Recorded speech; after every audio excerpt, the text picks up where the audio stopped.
Hey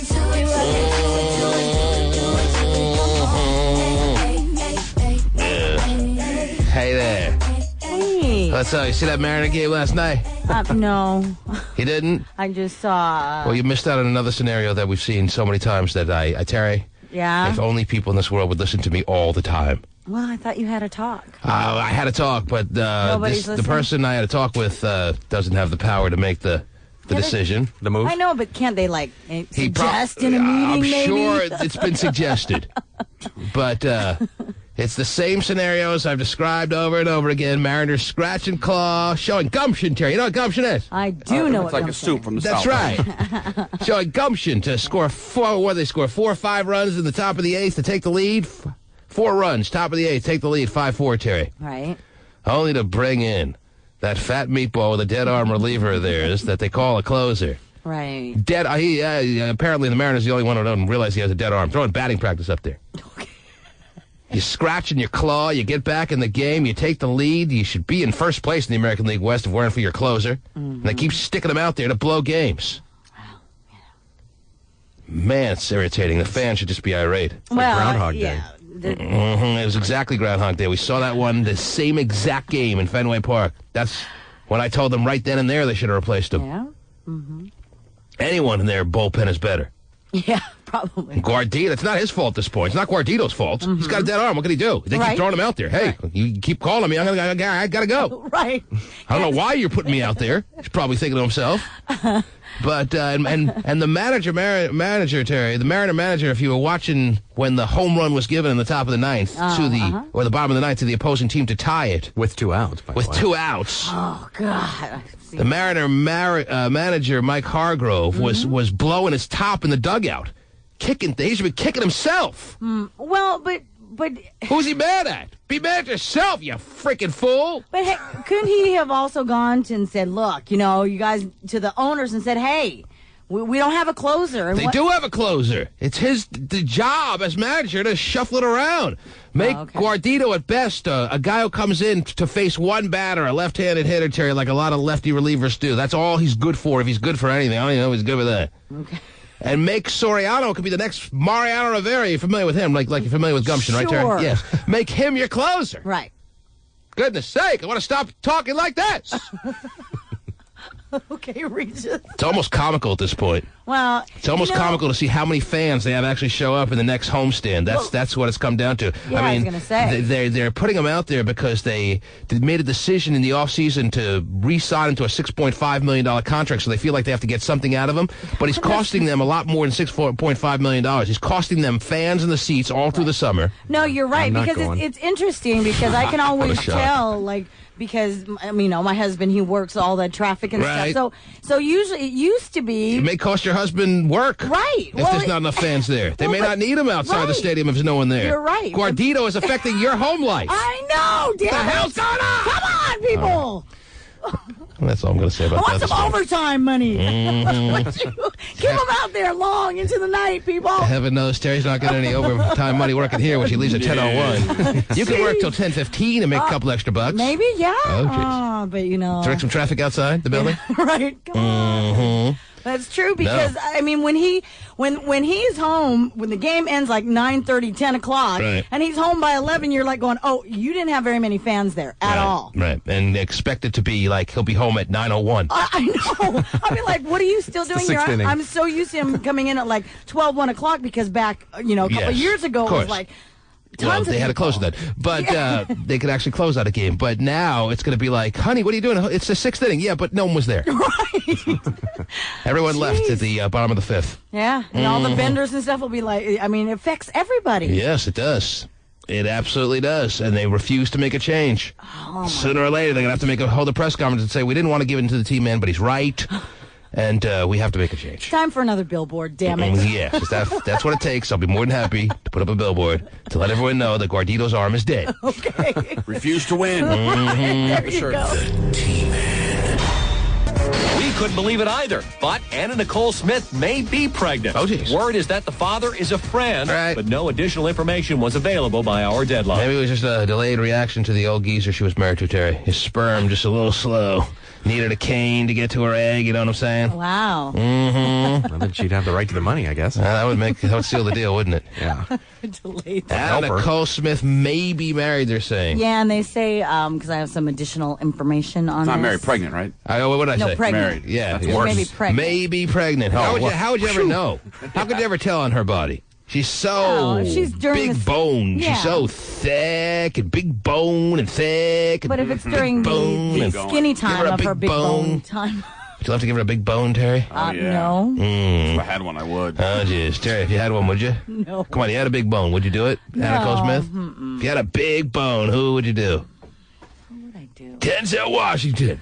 And he'd say, come on in. Oh, jeez. I don't know. I've never thought of that. Never thought of it, really. Never sat back. Big bone. Yeah, if you had a big bone. Never thought of the biggest, man. If you had a big vagina, who would you do? I'm not talking about that. Think about that all the time. Who would you do, Steve? Denzel Washington. Yeah. Oh, yeah. Don't think about it. Mm-hmm. All right, you think about that. Let us know before 10 a.m. All right. But again, how do you know if Anna Nicole Smith is pregnant? How does she know? She's so big boned, Terry. She's so thick. Yeah, she is. Even though she's on Trim Spa. Yeah. She's looking better these days. Thinner. Yeah, so much better that her show just became unwatchable. When she started to, straighten herself out a little bit, people were like, I don't want to watch this crap. She's, getting normal. Who needs that? Right. No more drama in her life? What? Boring. Yes. Well, the New York Daily News says that it is supposedly a male friend who, helped her conceive the child. And he wasn't supposed to really be part of, the child's life once it got here. But now, apparently, he's, saying, well, I want to be daddy. I want to be daddy. Full hands-on daddy. Really? And she's, freaking out. So he duped her. Kind of, yeah, I guess. Mm-hmm. Maybe he heard he heard I'm sure he did, yeah. Wow, that was a slip. But I know what you were about to say. He heard about all this money she was in line to get from this old-ass geezer. Right. And he's not leaving so quickly. Right. He says, that's my sperm up inside you, so I get to cash out on it. I want to cash out my lot. Right. When you get that money. Yes. That big pile of loot. Yeah. Terry, if you had a big pile of loot, who would you do? Wow. Denzel Washington? No. Denzel Washington's son, drafted by the St. Louis Rams of your NFL. I saw that. I was kind of surprised. Surprised didn't what? know that that he has a son that is that high quality an athlete? Well, yeah. Oh.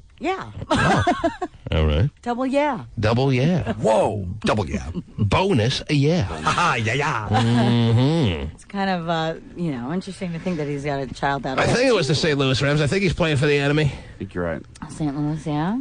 Which, if the best the St. Louis Rams have to throw at the Seahawks, if the best they have is Denzel's son, I'm not very concerned. Oh. Yeah. The Arizona Cardinals look like the one we need to be concerned about for this year and the years to come, Terry. Yeah? The St. Louis Rams, we passed them a long time on the escalator. They were headed down, we were headed up, and I don't think we got to worry about them for a while, you know what I'm saying? Gotcha. But the Arizona Cardinals... Looking pretty tough. Well, I'm not scared of this Matt Hollywood.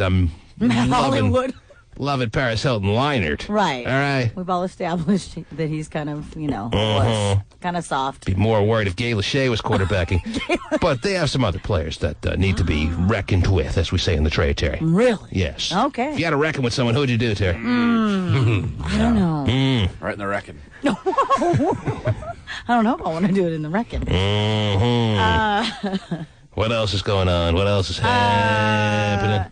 More stuff on Star Jones. Apparently, she is looking. We're fascinated with Star Jones. I know. Because of everything going on. Because she used to have a big ass. Oh, yeah. Now she just has a big head.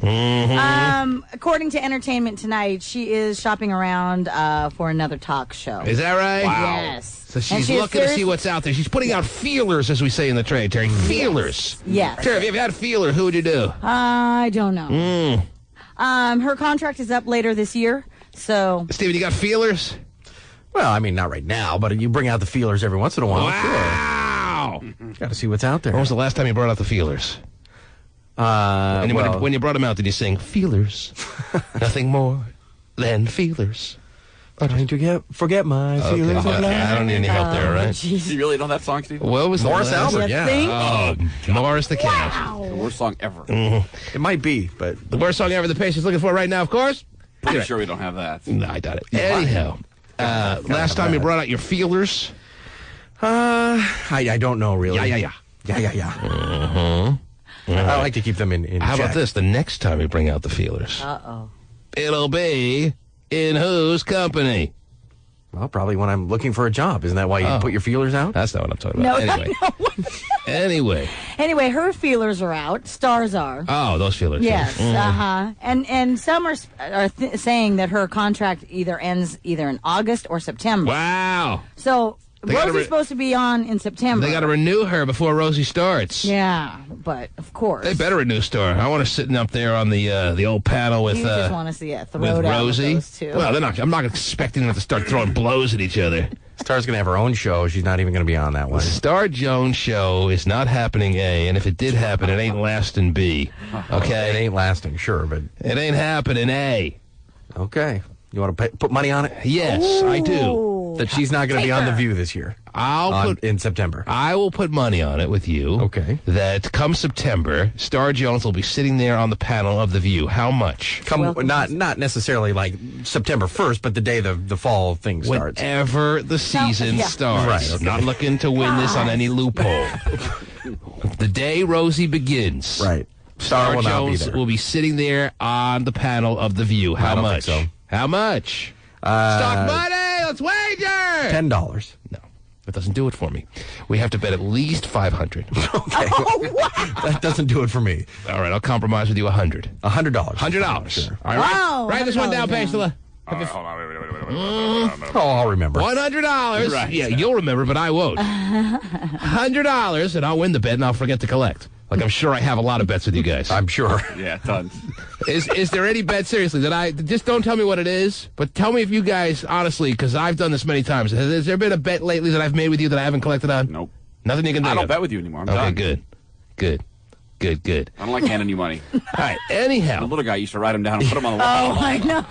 He ain't missing out on $1. Or a lunch. It's very Jimmy-ish of him. Anyhow, Pace, you're writing down the first day that Rosie does a show on The View, will Star be sitting there? Steven says no. I say yes for $100. Okay, I wrote it. $100 to Thieves. Star's on the couch with Rosie. On the couch, gosh. All right, well, you don't have to write it like that. They're not couches either. Yes. Is anybody else wanting on that action? Oh, jeez. Steven wants more action. Action, do you guys, action. We want action. Do you guys want to chime in, or you want to go bananas? Put any money on it? Or you want to leave it to just our? I'll leave it to you guys. I think she's going to work. You think she's going to be there? She's got no options. I don't I think she'll have her own show. You're betting that I'm winning the bet. I think so. Aha! I bet you $100 he doesn't win the bet. Oh, that'll be so the much bet action. Inside the bet. Yes. See all this gambling? Man. Yes, and I'm only going to Vegas tomorrow, so. Oh, that's right. Can't make it. Oh. Can't wait till then. Okay. Gots to bet now. You hear Charles Barkley yesterday? Yes. Yeah, it's funny. And if you say you've gambled $10 million, and you've lost $10 million, I should say, in your life, chances are it's more like 20 or 30 million. You think? I saw Charles Barkley with Tiger Woods at the Mandalay Bay Casino playing roulette. Right. And they're playing for pretty hefty amounts per spin. Right. It's not like he's just laying down $50. No. No, these are the colored chips that you don't see every day. Right. Bring out these special chips. Right. The big boys are in town. And Ernie's a hard-hitting interviewer, though. Oh, yes. Who's this now? Isn't that the guy that interviewed him? I have no idea. Anyhow. Did you see LeBron last night? LeBron, yes. made it happen. Nice. Taking it to the baseline. He did. You don't see a game. Kobe jump shot makes sense. Right. But LeBron just strolling to the goal and putting it up from 1 foot away.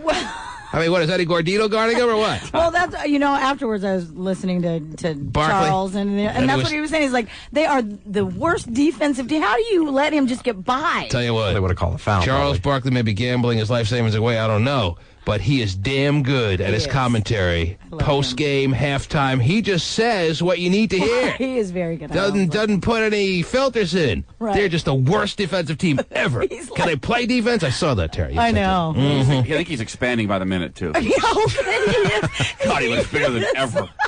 Well, man enjoys a nice casserole. Can you blame him? He ain't working out, I have a feeling. We'll see him on a treadmill. Well, even if he is working out, he was so used to it during his day of running up and down the court 48 minutes that nothing can compare to that anymore. Right. He's in trouble. Once your body gets used to that, even if you're working out, you're not getting the same kind of aerobic activity, you're going to blow up. Yeah. And that's why Steven's having the same problem. He was so used to running up and down the court nonstop in a highly competitive fashion for 48 minutes for so many years that once he retired, he got a little waistline going there. Radio adds 20 pounds, too. TV 10, radio 20. Right. Yes. And I just wait for Charles Barkley's suit to rip. And you're like, whoa. Mason, what do you want? What can I do for you, Mason? Oh, I know you've been sitting on hold. Yes, you've been sitting on hold, and I haven't even opened the phone lines. I don't know how you're sitting there, but there you are, so I'm going to give you your time. What's up, Mason? Oh, you just, I was not even paying attention. I was listening to the conversation. Oh, well, that makes one of us. Go ahead, Mason. Yeah. Oh, well, Eddie Gargano, I don't listen to that dribble. Right? He might have a little dead arm, but he is not Bobby Ayala or Heathcliff Slocum or Mike Schooler. Heathcliff Slocum or Mike Schooler. So he's saying he's not the worst reliever in the history of the Mariners. So he wants to look at the bright side and say, hey, he's not the worst reliever in the history of the Mariners. Well, I'll tell you what. Bobby Ayala used to come in the seventh inning and give up 5 runs. Right. And I'll tell remember you, that. Even with that said, it wasn't nearly as destructive as what Eddie Guardito was doing by coming in with the game ready to be won. Just get me 3 outs, and we get one in the win column. And after they scratched and clawed to get 4 runs in the top of the 8th and take the lead on the road against the world champions of baseball, he comes in and gives up a batting practice pitch home run, so they lose the game, Terry. Guy's first home run ever. So even though Bobby Ayala's ERA is worse, I'm sure a lifetime, not nearly as devastating as the 5 blown saves and then some that Guardito has given the Mariners in 1 month of baseball. They could be the leaders of the AL West right now if they had the right closer. Right. But they have such the wrong closer that it's not even close to even a thought of them leading the American League West, Terry. So if you want to go tit for tat here, take out your tits. I'll show you my tat. Whoa! But technically, Bobby Ayala's ERA, probably worse. Not nearly as devastating, though, as the losses that Guardito, and it's not even his fault anymore, as I've said now, Terry. Yes. As Guardito has given this team. You win a game against the Chicago White Sox, winners of the World Series last year, in that kind of fashion, you can build on that. All of a sudden, you get a little momentum going, as opposed to blowing it and have it just crush your back. The same way their back was crushed in Fenway. If you recall, they came home after that loss from Fenway and lost like 6 of 7 home games. Yeah. Takes a while to recover from that crap. Damn it. And Eddie Guardito is not Lou Pinilla's cousin. Or whatever he was. Yeah, I thought it was the son-in-law. Or son-in-law or uncle or whatever. I don't know. Please, Daddy, just keep him there. They weren't playing. Please, Daddy. So there's no excuses here is what I'm saying. An undercover sting puts a 27-year-old Tacoma man in the Pierce County Jail. Oh! He was arrested today for allegedly soliciting sex with a minor online. Hey. In the sting, the man chatted with an undercover officer who was pretending to be a 13-year-old girl. Oh, jeez. Police say the man set up a meeting so he and the girl could have sex. Yes. But when he showed up, What happened? It turns out at the Lakewood Transit Center, there were detectives waiting to meet him. Waiting, Terry. Jeez, He thought he was chatting with a 13-year-old? Yes. And they were supposed to rendezvous at the transit center, and Yeah. they put a 13-year-old girl there to make the sting operation complete, and she was holding a sign that said, pedophile. And he said, oh, that's me. Went running over. Yes. Oh, you're looking for me? Yeah, that's me. And then the cops moved in. Oh, man. tough break. Yeah, oops. Yeah, I fell for that one. Yeah, not too right. 27-year-old Tacoma man, Terry. Right in our backyards. Oh, my goodness. He was chatting with police officers. That's got to be, when you're sitting in jail, that's got to be one of the most humiliating parts. Right. You poured out everything onto your computer screen there, typing away like a madman, and you kind of were. And and little do you know, it was never a girl. It was police officers writing back to you. Right. Oh, what do you think I should write here, Bob? Well, actually, I've heard of what the police do, too, is they hire like teenagers to tell them what to write back and how to write it. So it sounds like they're 13. They showed that on Dateline or whatever. Right, yeah. Steven so it sounds really legit. Yeah. Steven saw he saw Stone Phillips break it down for him. Yeah. How to Catch a Predator. Wow. Yeah, like they're not going to get me. If the cop's talking about going to see Creedence Clearwater Revival this weekend, they may not cut it. Yeah. The Predator's like, wait a minute. Hold on, you're 13. And if they're spelling later Later, they're like, no, wrong. Where's the 8 in there? I think this girl may be 17. That's not right. Jaws isn't in the theater anymore. We're gonna shut it. Okay. So another one. It's taken down, Terry. Well, another one, yeah. But there's pull up on the bus and you see a couple guys in trench coats and glasses standing there. You might want to stay on the bus. This isn't my stop or something? Right. I'm just going to sit right here. I doubt they're really in trench coats and glasses. Oh, no, they always are, Terry. I had mustaches. Yeah, right. Got to wear the official uniform. Sure. What else? What else? Have you seen that How to Catch a Predator show that they do? I have, yeah. What is that on? I mean, it was on Dateline. Yeah, they bring these guys and they come into the house and then the reporter comes out and says, "Hey, are you looking for a 13-year-old girl? Is that why you're here?" Oh no, I just stopped by to get groceries or something like that. It's kind of funny. Hilarious. Well, why don't you tape it, bring it in for us? I'll do that. How come you don't do that anymore? What's going on with you? Now that you got a baby, your priorities are all out of whack. I know. Baby. Well, there Whatever. you go. How's it going with your child? It's going well. Well, you'd think you would just be watching this stuff. You'd be bringing it in. It was on a long time ago. We can break it down. We can size it up. We can knock it around. Yeah, I don't know how it would play on the air, but it was on a while back. I did see that. It is really funny. They have some kid going, okay, why don't you, I'll be right back. I'm going to go. And then he leaves to another room. And then the next thing you know, a reporter comes out. A reporter comes out confronting, you know. So it's kind of like, you want to have sex with a 13-year-old, huh? Oh, I just want to be his friend. He sounded like he was in trouble. And I said, well, why in the email did you say you wanted to play with his little penis? Whoa. Stephen, do you love it that you and Terry are finishing each other's sentences now?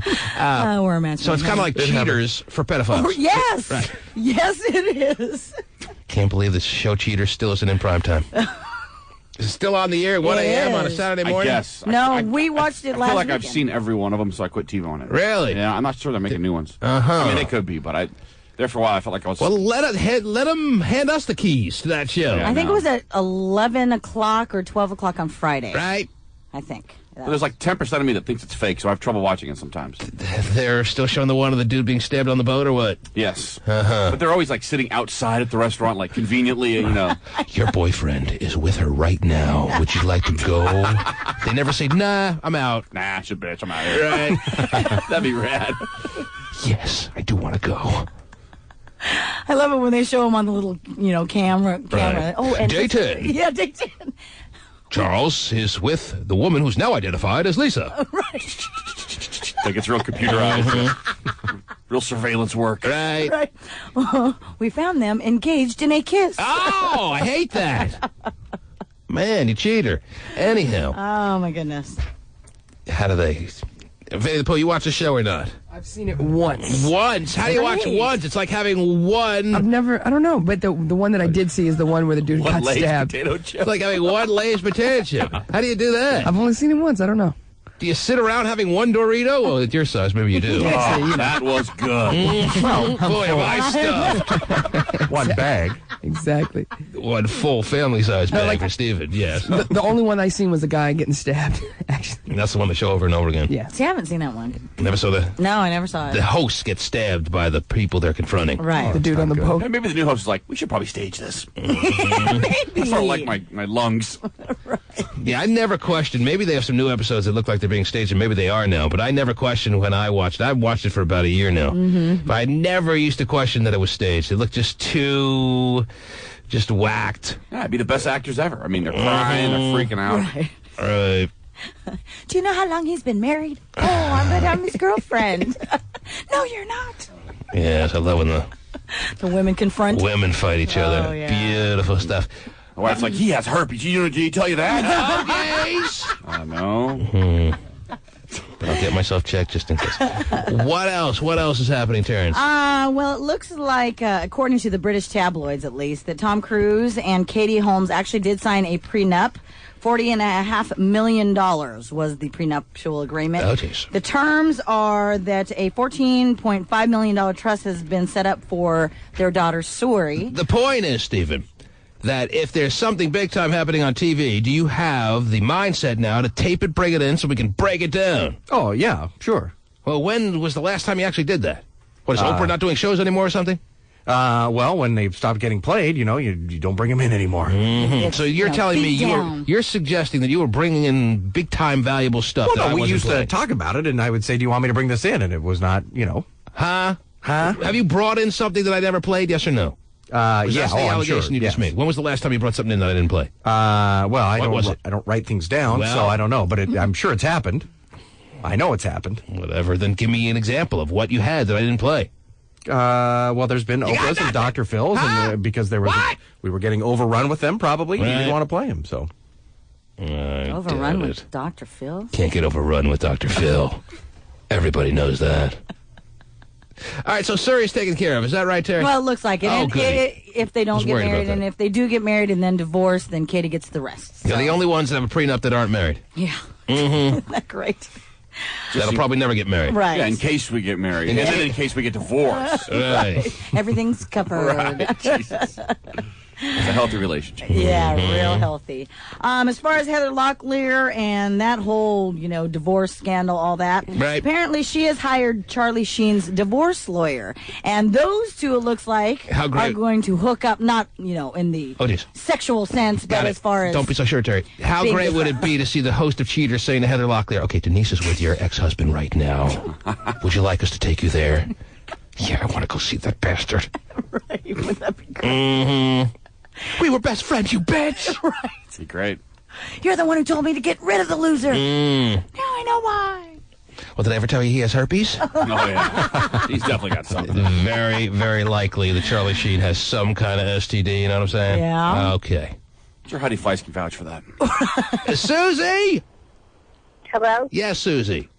Yeah, their dealing is actually on How to Catch a Predator 5. That's how many times that Steven has not recorded it. Oh, 5 times, Steven. I've only seen it once. So Dateline is so successful with the How to Catch a Predator storyline that they've done it 5 times. Is that what you're saying? 5 times, and I think one is coming on really soon again. Mm-hmm. It's totally hilarious. You just don't want me to be... She wants to make sure I'm not just mad at you for your shortcomings one time, Steven. She wants to make sure that we understand that you've missed out. You have shortchanged us and the audience 5 times. Whoa, 5 times.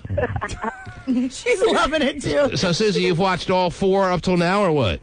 Yeah, I watch them when I can, but I think I've seen all of them. Do you almost feel like you got to be an expert in your own right on How to Catch a Predator by watching all 4 installments that Stone Phillips has thrown down your throat of How to Catch a Predator, or what? It's hard to follow the storyline. Yeah. Mm-hmm. Well, they've got some very interesting people. They caught a firefighter. I even think they caught a police. The one I saw was lots of school teachers, like at church schools and stuff. It's hilarious. Yeah, it's crazy. A rabbi was one guy, and his whole family. Oh, his family. Maybe. That's how you say it if you're Jewish. Maybe Susie is watching for reasons that we haven't talked about so far. Maybe Susie is watching. She's so interested in watching all these installments on How to Catch a Predator because she's hoping not to get caught. Oh, yeah. You got to remember, Terry, there are female predators out there. Yeah, there are. Just as probably many as there are men. Not really. No. Come on. Yeah, that's it. I do like them young, but not that young. Oh, jeez. Pray on me. Well, how young do you like them, Susie? Since we're on the subject. So you like them just barely legal? Yeah, exactly. How old are you, baby? I'm 31. 31. She has that little girly sound to her, Terry.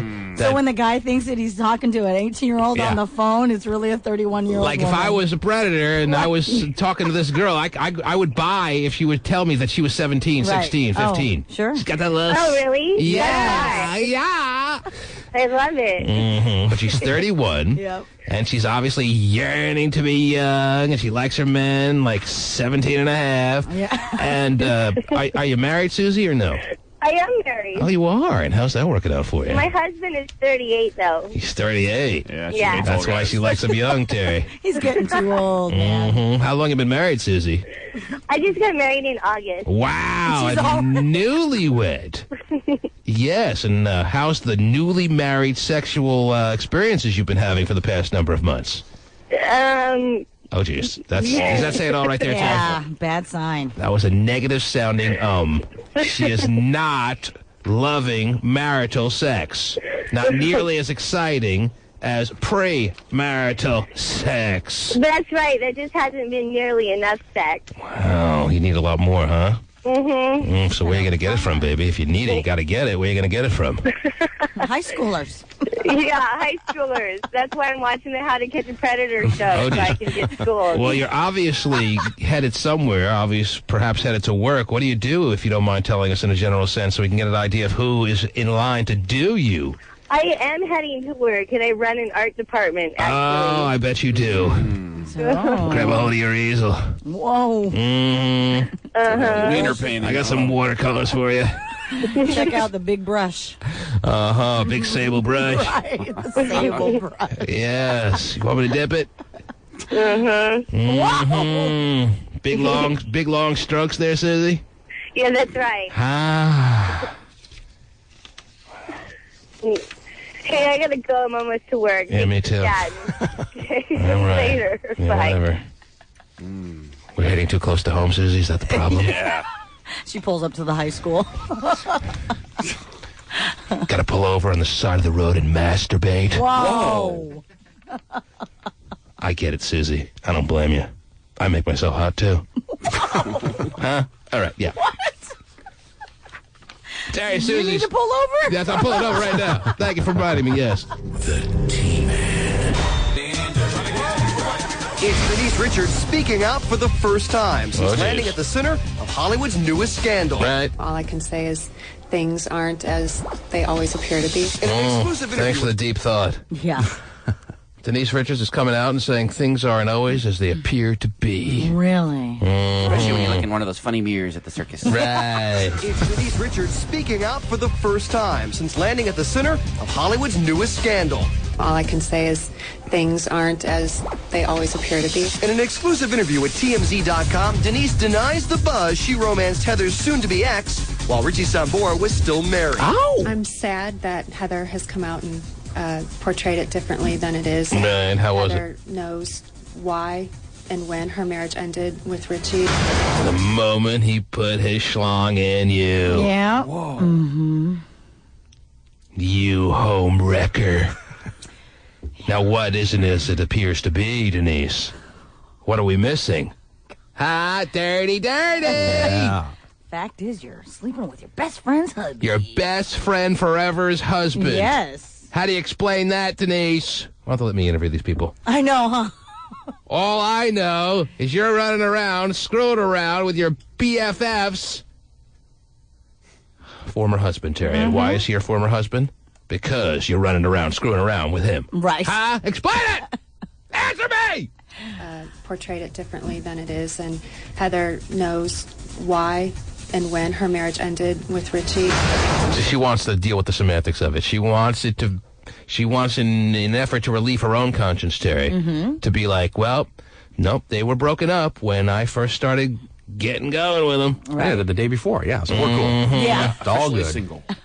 Whatever. Jeez. Doesn't make what you did any better if you're able to justify in your own mind that they broke up a day before we started riding dirty. Right. And here's what Denise is saying about why her friendship with Heather busted up. Well, I wish Heather well and happiness, Sure and it's really unfortunate that it's gotten to this point. And Heather knows, why we aren't friends, that I don't want to get into with all of that. But geez, you know what that's alluding to, Terry? Yeah. If you're reading between the lines, what is that alluding to? Read between the lines like I am right now. What, in a sly way, is she referring to right there with that statement? Want me to replay the statement? Yes. I'll replay the statement for you. You tell me, in a very sniveling way, of what she's alluding to. I wish Heather well and happiness, and it's really unfortunate that it's gotten to this point. And Heather knows, why we aren't friends, that I don't want to get into with all of that. But I understand why she's hurt as well. I understand that this would be very uncomfortable, and it is upsetting. What was she alluding to as to why they're not friends anymore, Terry? Come on. Because they were lovers in the past. No! I like your idea, though.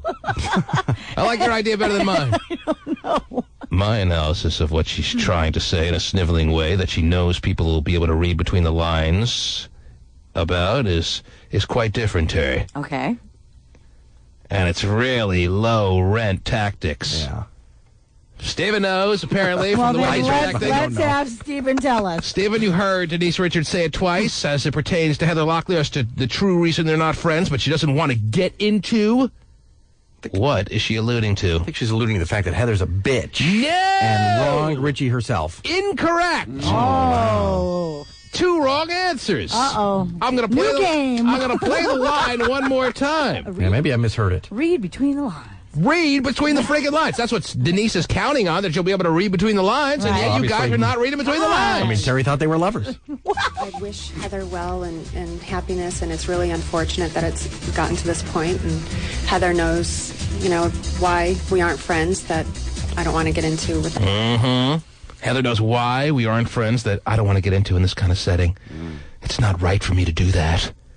What, in a very, very sniveling way, Terry, is she referring to? I gave you my guess. Your guess was nice.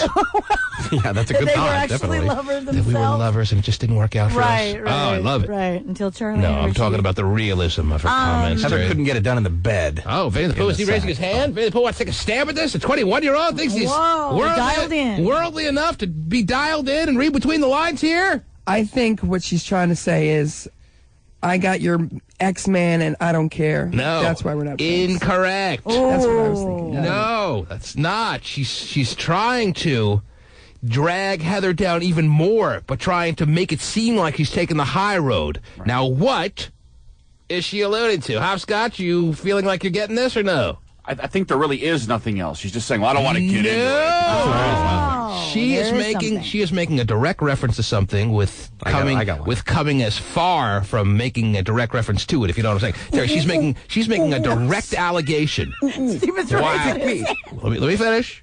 She's making a direct allegation while doing everything in her power not to talk about it. Right. Very, very lame tactic. Yeah. I'm going to play it one more time. Ooh. I wish Heather well and happiness, and it's really unfortunate that it's gotten to this point. And Heather knows, why we aren't friends, that I don't want to get into with all of that. But with all of that, I don't want to get into. This is only my interpretation, of course, but of course it's dead right, as always. Just like Gordito shouldn't be the closer. I told you that about a month ago. Anyhow. Stephen raised his hand. Steven, you going to give it a second shot? Yeah. I don't know if you get a second shot. You missed the first shot. You don't get a second shot. Well, I'll give you a second shot. You fouled me, so I should get two shots. I fouled you? Okay. Stephen, 2 free throws. Here they come. Missed the first one. Yeah, he missed the first one. He's got to nail this one to send it to overtime. What is she referring to? Heather couldn't get it done in the sack. No! Oh, everyone knows Heather can get it done in the sack. She's not talking about why her and Richie Sambora are divorced when she's talking about why they're not friends anymore. Right. Why is Denise Richards saying that they're not friends anymore that she doesn't want to talk about? Denise Richards is making a reference to, we're not friends anymore because of this reason. Right. But I don't want to talk about that because that's not the way I am. Very low rent kind of tactic that she's pulling there, while trying to come across as classy and high roadish. When the reality is, that's about as low roadish as it gets. Right. So you know why they're not friends. I know why she's saying. I know what she's alluding to in that little comment as to why they're not friends. I don't know if it's true or not, but I know what she's getting at. And I know Heather knows when she hears that comment what she's getting at, whether it's true or not.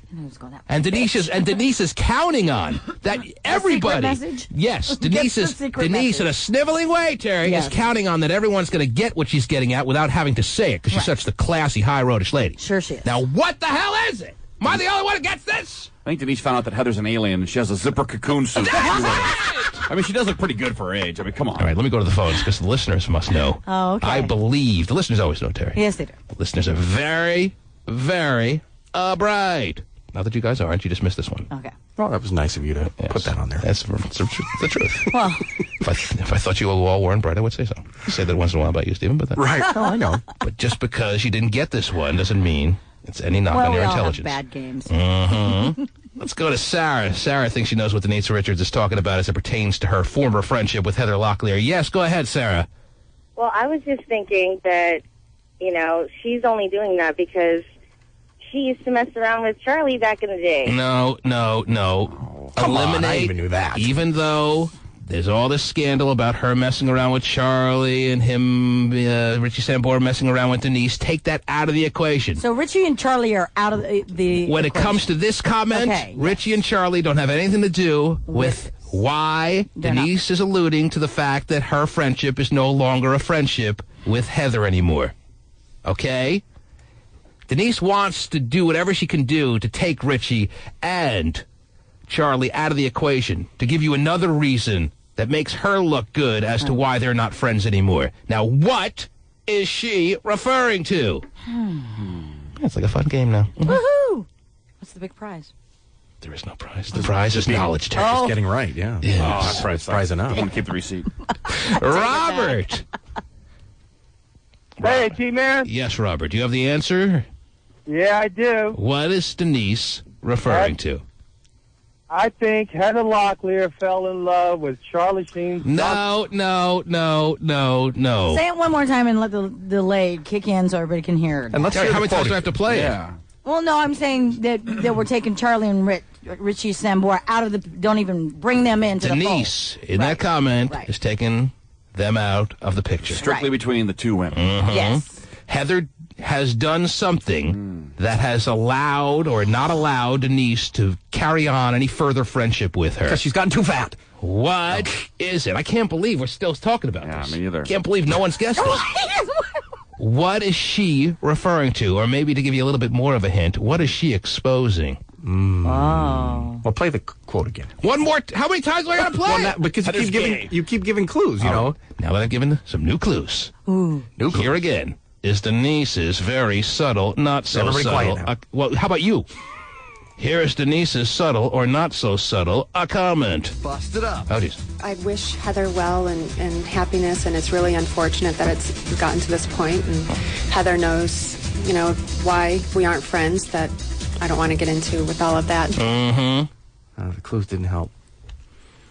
Man, it's right under your nose. My goatee. Drug problem. There it is. Drug problem, really? Right under your nose. Oh, you're right in my wheelhouse there, Chief. You got that clue? Yeah. She's Denise saying... Richards is saying the reason we're not friends anymore is because Heather has a drug problem, and I'm not getting involved in that world. That is the sniveling little reference that Denise is making, and that's a very, very crappy tactic to pull right there. Yeah, it is, because, come on. That is the sly, little subtle reference she's trying to throw now into the mix. Oh, wow. I'm going to take the high road and not comment on this. Yeah, I would never talk about her drug problem. It's not my I style. wish Heather well and happiness, and it's really unfortunate that it's gotten to this point. And Heather knows, why we aren't friends, that I don't want to get into with all of that. Mm-hmm. So she's like pretty much putting, because Charlie's such a dirt bag in the... I'm not going to get involved in Heather's little druggy world. Right. So that's why we're not friends. Right. Of course, that's my take on it, which absolutely is right. The burning bush has spoken. Don't fuck with the burning bush. Poor Heather has a drug problem. It's not good. Well, Denise is trying to make it seem like Heather has a drug problem. Right. I'm not so sure that's the case. Right. All right, Heather is being now lambasted in a little catty way by a woman who's got her own problems, obviously, and doesn't like the way she's being portrayed in the media. So she's taking off the gloves without letting you exactly see all the claws that she has. Yeah. Wow. She's a dirty little bitch. Jeez. She's... Oh, how about you? How about... Terry, you not be able to pick up on that. Come on. Where are you at? I'm not the drug. As soon as I heard that, I knew what she's trying to get at. Come on. But I understand why she's hurt as well. I understand that this would be very uncomfortable, and it is upsetting. TMZ.com managing editor Harvey Levin scored the interview of the year, and he has the scoop on what may have really caused the rift between Heather and Denise. The interview of the year is with Denise Richards? Really? Yeah. Who would have thunk that last year? Remember when you were in Wild Things? Mm-hmm. That was awesome. That's the interview of the year that he got there with Denise Richards? Sounds like This has become such a huge deal in the celebrity little scandal tabloid world that Denise Richards is the interview of the year? I guess. Wow. It's great for their magazine. Mm-hmm. One of the big things that destroyed the relationship was when Heather hired Charlie Sheen's lawyer to represent her in her divorce, and that really upset Denise. Now, they have two sides to that, but it fractured the friendship. Big deal, man. Everyone hires the same lawyer in Hollywood. Right. There's one guy who gets it done, and you hire him. Right. Man. Denise also goes on the record about her dirty divorce from Charlie Sheen, who just told Extra Denise's recent shocking court allegations that he threatened her were vicious lies. You know, I did my declaration under oath, so You stand by it. I stand by it. And it's sad that it's gotten to this, and I know that he and I will get through this. How are you? And Denise's former BFF comes out of hiding. Only Extra caught up with Heather at a Los Angeles mall. But she wasn't talking about her own rumored new romance. Oh. So are you and David Spade dating, Heather? And yeah, maybe the allegations are true. Maybe she is on drugs. She has to be dating David Spade, Terry. Yeah. You got to be on something serious to find David Spade attractive. Oh, my goodness. He looks really handsome when you're high. Mm-hmm.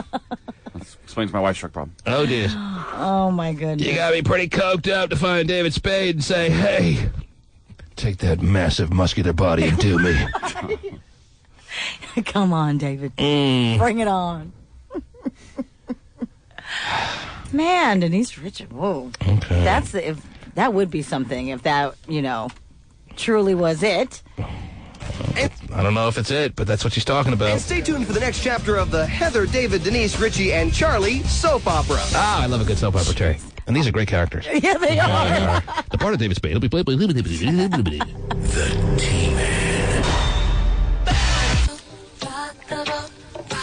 Stamp prices could be going up. The Postal Service wants to increase the price of a stamp from 39 cents to 42 cents. If approved, it will go into effect next May. Next May. Wow. Next May? We just had an increase in stamps like 2 months ago. Now you get another one, Terry. What? God. 3 cents. Can you handle it? No. Oh. Come on. Too quick? Yes. There should be what? There should be the typical 5-year period between stamp raises? Yes. They just got one. They're not entitled to another one for 3-4 years? Yes. I remember when they were 8 cents. Okay. Oh, Stephen, you are a veteran. Too. No, you don't. Well, let me offer you. I mean, that is kind of ridiculous. It's not exactly like gas price. No, calm down. Let me give you an alternate perspective. May I, for a second, before you pop a gasket over there? All right. All right. Let's say it's still the greatest bargain in the history of the world, a 42-cent stamp, and I'll tell you why. Let's say I were to give you a letter right now, Terry. I'd say, here's a letter. Take it to Miami in 4 days. Take it to Miami in 3 days. And you know what? To cover your expenses, here's 42 cents. What if I were to say that to you? Would that seem logical to you? Okay, no. All right? So it's the best bargain in the world. You're getting a letter for me, taking it to Miami, and it's only costing me 42 cents? How about I just email the letter to you? Okay? Scan an email. Yeah, scan an email. These are for people that don't believe in the email system, apparently. But still, greatest bargain that you can find in the world. Drive this letter, fly this letter, however you want to get it there. You're getting it there for me in 3 days, and I'm only being charged 42 cents? But if they have Where do I sign up? It's not like it's just one letter going to Florida, though. They have 9 billion things going. I understand, but still, you're doing that service for me for 42 cents. That's the way you got to look at it. Greatest bargain that you can find in the world. Find me a better one, all right? Now, deal with your 3-cent increase and shut up. 39 cents, I understand. 42 is a little steep. Oh, he's still not getting it. No, I get it, but... Well, then drive it there yourself and see how much it costs you. But I don't mail anything to Florida. Okay. Yeah. I think a loaf of bread for 60 cents is still a pretty good deal. Oh, hey. I think that's got to be number 2. That's a lot of food. It's a distant number 2, but I'll give you that number 2. 60 cents for a loaf of bread? I know you appreciate a nice loaf of bread there, kid. If you buy the old store brand, it's about 59 cents. Mm-hmm. For a loaf of bread? I like a $9 beer at Safeco Field. I like that one. I think it's a great bargain. A $9 beer? $9 beer, yes. Yes, $9 beer night. Mm-hmm. Woohoo! Let's go. Can't wait to go. Everybody What a go. Yes. Ladies for $8.75. Oh, yeah. Quarter off? That's right. Yeah, I'm lining up. What else is going on? Then I'm going to give away 4 tickets to the Global Import and Domestic Car Show, Terry. Talk about your bargains. Talk about your windfalls. Talk about your great situations. Talk about the deal of all deals. We're talking about the Global Import and Domestic Car Show at the Tacoma Dome in 8 or 9 days. Right. 9 days from today, Terry. Do the math, carry the one. Yeah, 9 days from today. The doors will swing wide open on the Tacoma Dome. Are there doors there? Yeah, I guess they got to be. Sure. The doors will swing wide open. Wide open.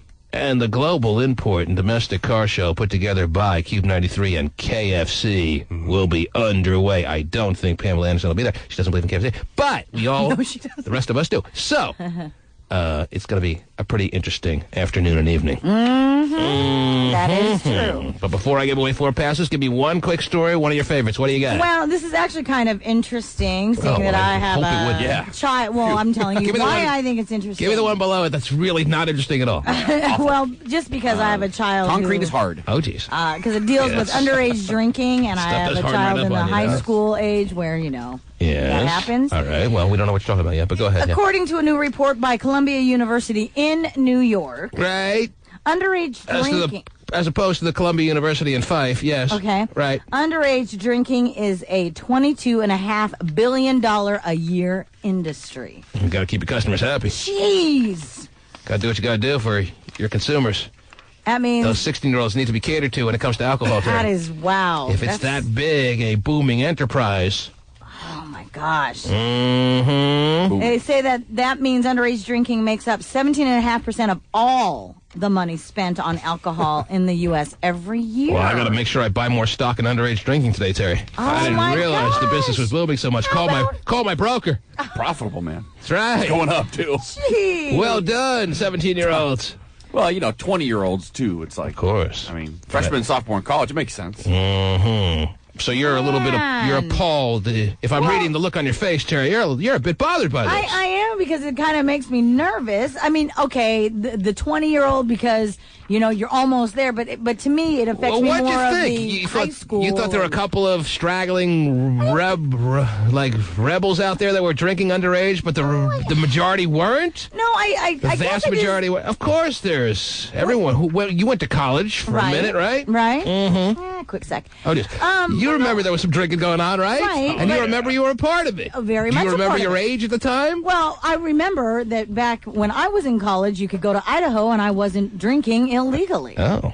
So that's where I went. When you drove back, though. Yeah, when I drove home wasted. So because you have a loophole, because you're able to justify it by crossing the border. So you never drank in Pullman, is what you're trying to tell us. Oh, no, I drank like a fish. That would be illegal. Right. Excuse me, You're just staggered by the numbers. I am. I mean, when you put it down on, as far as like money And what's the number again? What's the figure? Almost $23 billion a year. $23 billion a year is being spent by underage drinkers to purchase and consume alcoholic products and ring-dings. Don't even sell ring-dings out here, I don't think. But they say, and I have some statistics from the National Center on Addiction and Substance Abuse, because, of course, we're familiar with the term. It all ties in. Don't ruin our buzz. Well, I'm going to. Okay, go ahead. Damn it. They say people who start drinking before age 21 are twice as likely to become alcoholics. And you like lecturing, though? No, I'm Who hasn't drank before 21? That's like 95% of people in this country. Well, yes. I'm just... And those are the ones likely to become alcoholics. So you're basically saying, don't drink. What you're also saying is, if you breathe air, there's a chance you'll become an alcoholic. Oh, you're going to love air. Well, and then they say, and people who start drinking before age 15... Air's a great bargain, by the way. Oh, yeah. 4 times as likely. Good deal. You want to talk about great deals? Yeah. The price on air. Actually, Exxon's going to start charging you for air. Get ready for it. All right, what are you saying now, Terry? We didn't mean to interrupt your flow there. Well, Steven, you probably had a beer before 21, right? I mean, yeah, but mean you're that's why I'm saying the stats are right, because most of the people who probably don't drink before they're 21 don't drink at all. Terry, we didn't, as I said, mean to break your flow. We appreciate a woman with a nice heavy flow, so go ahead. Wow. I said the last stat was people who start drinking before age 15 are 4 times as likely to become alcoholic. Drinking before age 15, 4 times as likely to become an alkie. Mm-hmm.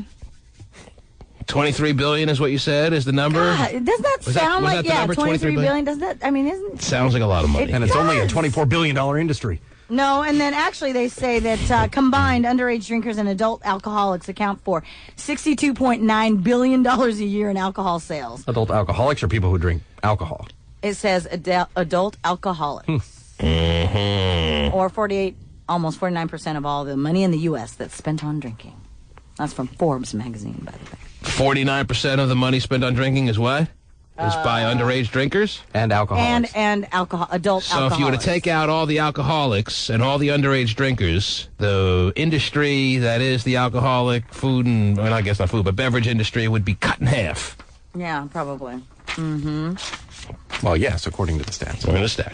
And they say here's something to kind of put it all in perspective for you. It means it's worth more than double what Hollywood is worth. That $22.5 billion. You could have two Hollywoods. You could have. Wow, bonus Hollywood. For the amount of underage drinking. What they're spending. What they're spending. Yeah, you could buy two Hollywoods. My Tom Collins for your Will Smith? Tom Collins too. Interesting. I want two Will Smiths. Yes. Jeez.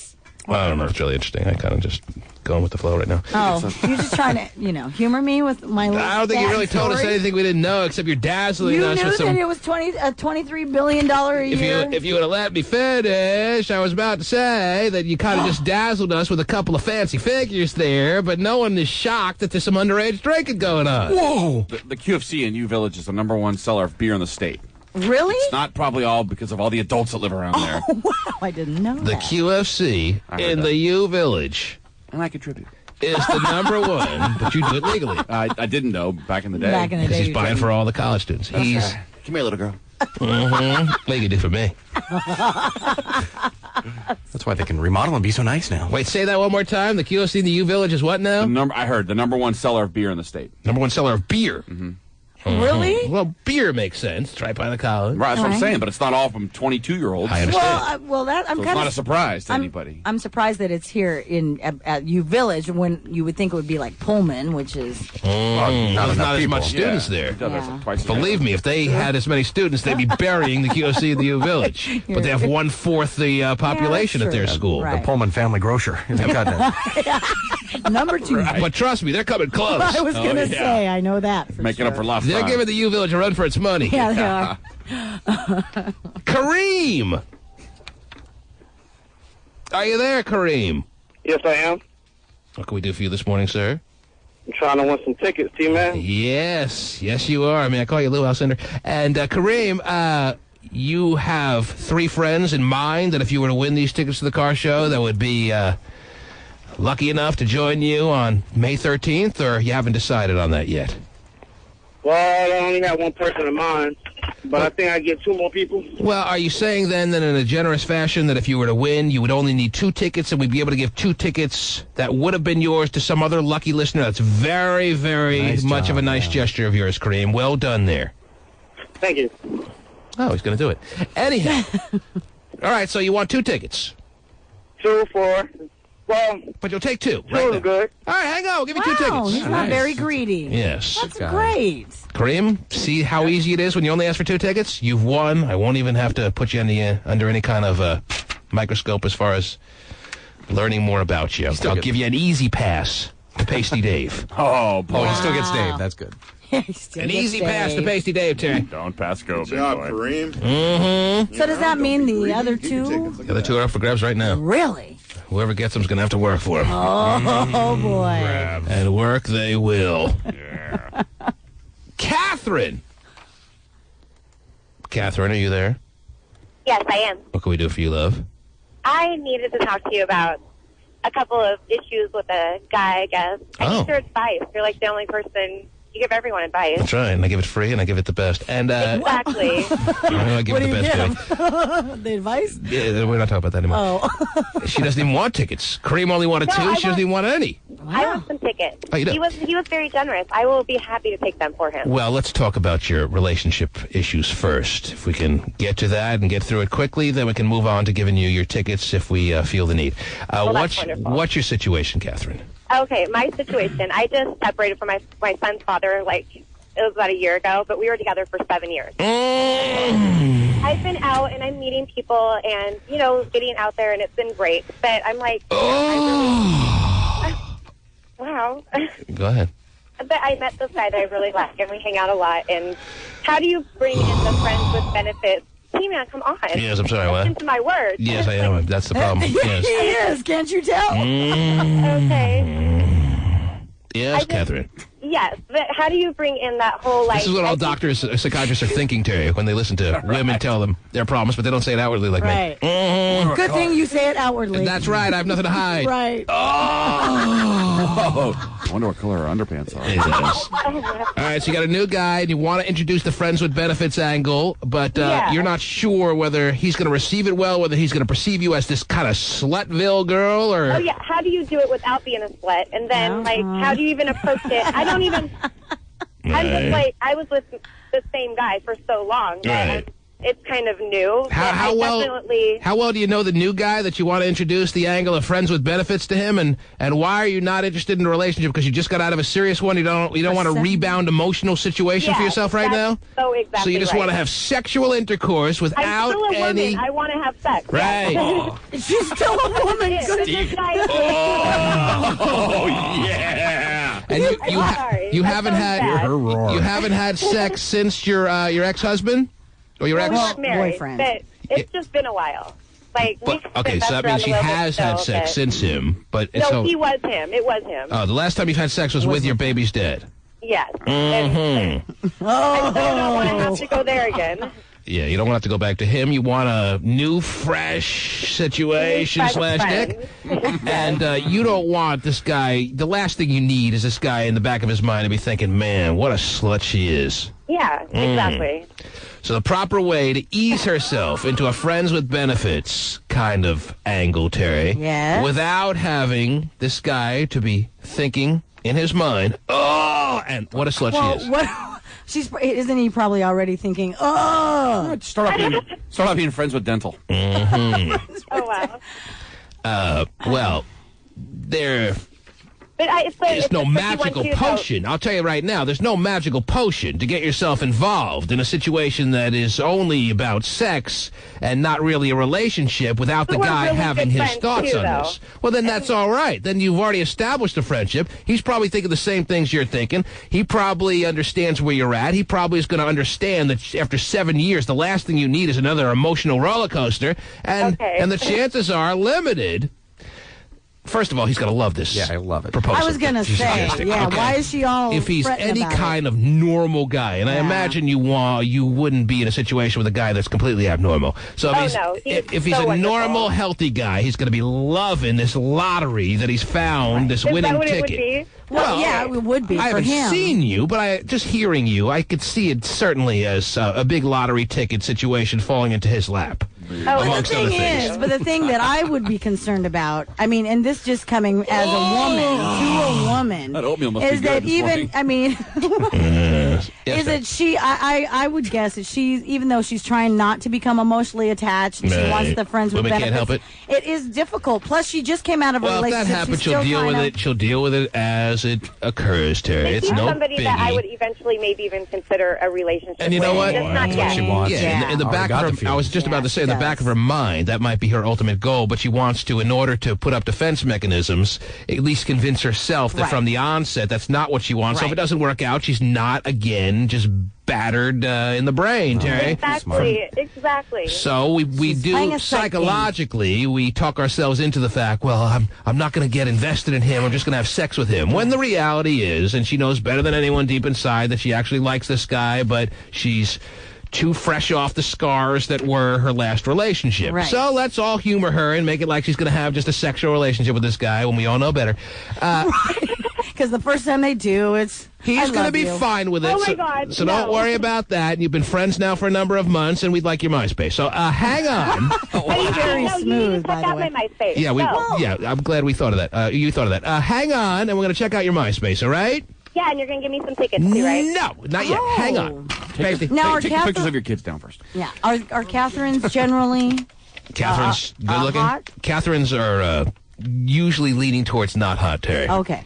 But there is many an exception in the Catherine world. Okay. Okay? All right. Here we are in 2006, so we got to deal with it as it stands right now, and your general Catherine out there, Terry, is going to be a disappointment, a looks, a wise. Ooh. But there is a nice pool of exceptions. Gotcha. That's how I'll break it down for you. Sounds good.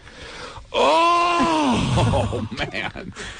I'd hate to be laying on the couch in your office. That's right. Pacey, I don't make those sounds during sex, by the way. They're a lot more serious. Well, anyway. Are they? More serious. Oh, yeah, a lot baby. more serious? Now I'm groaning. A lot more hardcore. Are they? Just louder? Maybe there's one moment where that may happen. Anyhow. You make noises? You're right. Pasty! He's a noisemaker. Pasty. Sex? Oh, Pasty. Yes, sir. Are you on the line with Catherine? Yes, I am. Are you getting her MySpace? I am. Now, I'll tell you right now. I will set the over-under on Catherine. Yeah. At a daddy done good. Okay. Ooh. When Pasty brings up her pictures, are we going to rate her as higher than daddy done good or lower? Who wants to wager? I'll go higher. I'm going higher. How many child units does she have? She has one child. One child unit. You go higher or lower than daddy done good? Catherine is being punched up by Pasty Dave right now, and the pictures hit the screen. Oh, that's not all that hit the screen, big boy. Will she be higher or lower than a daddy done good? Place your bets. Place your bets. Higher.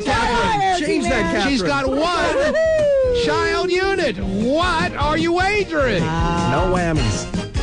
I'm going to go under. Oh, jeez. Pasty Dave, are her pictures up on your screen right now? They are.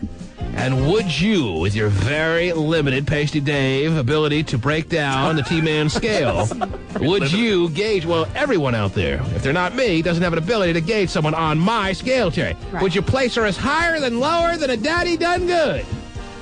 I would go lower. Oh, what do you win? A what? A shame. Let's see. Oh. Borderline. He's a bit of a tough customer, right? He's a tough customer. I think you nailed it. Close. Pasty Dave, she's not Jessica Alba. Right. Are there any other pictures? Are there any other pictures? Not a man up. Wow.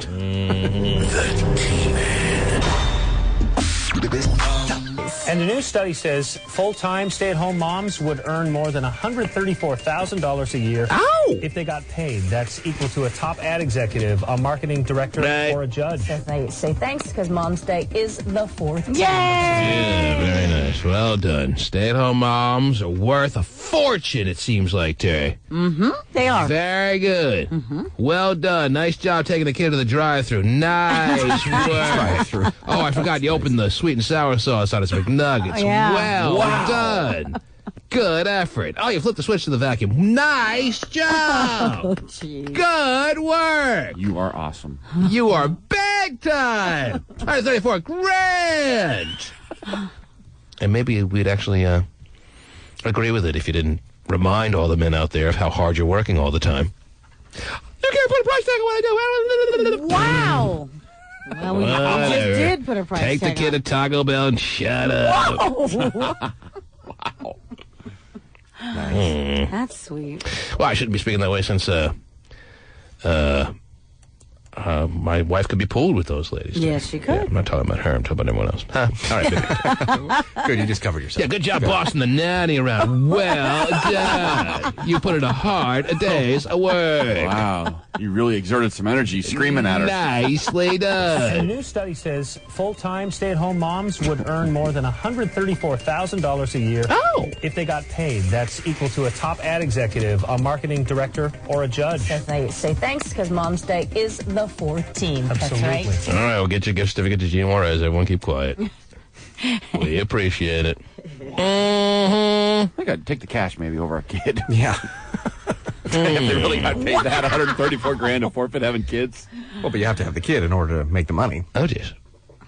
So it's a catch, a 20, a 2. Yeah, what are you going to do? I see.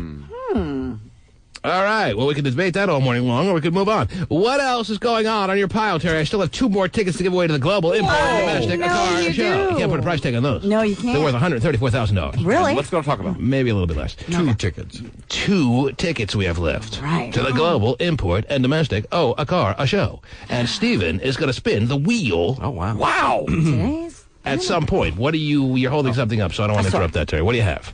A couple of thieves broke into a home of a 42-year-old man in Massachusetts, and they stole his safe. When they open it up, instead of finding cash and all that good stuff, they found a video of the man sexually abusing underage girls. Oh, Lord. Yeah. So they decided that it was worth getting arrested and turned over the safe to the police. What do you do in that situation? Well, what's your moral and ethical obligation after you steal somebody's safe and you determine that they're abusing underage kids, Terry? Got to admire the moral and ethical level of these thieves, Terry. Yes, absolutely. They turned over the safe to turn in the bad guy? Yes, they did. And he was arrested. And they... The stealer of the safe, well, what's their consequences that they have to face? Supposedly, they have not been arrested or charged. The police say that they're still investigating the break-in. I'm telling you, I did it. That's how I got the safe. What they did, though, is they had a friend turn over the safe. So they're not that good Samaritan. Right. They're not like total, complete... Good Samaritan like thieves. All right, they're not saying, well, we broke into this house, and no, they had a friend turn over the safe, and yes. But pretend like you're the stealer of people's homes. You're the robber. You invade and you steal. I'm the criminal? In an effort to get by in your own world. You have no choice but to steal, because some people don't have a choice. Right. You steal somebody's safe and you open it up, and they're very much like this story. I'm giving you a direct comparison. It lies evidence that they are abusing little boys, little girls. Yeah. What do you do as someone who knows? Hey, I'm no angel. I broke into their home. I stole the safe. Do I got to turn this videotape over to the cops? Do I walk down to the precinct and tell them what's going on? Walk on. Or do I go to Mexico and forget it ever happened? Watch tape bad. Sucks for that girl, dude. Throw it away. Sucks. No jewelry for us either. Damn it. So Dave's a robber now? Yeah.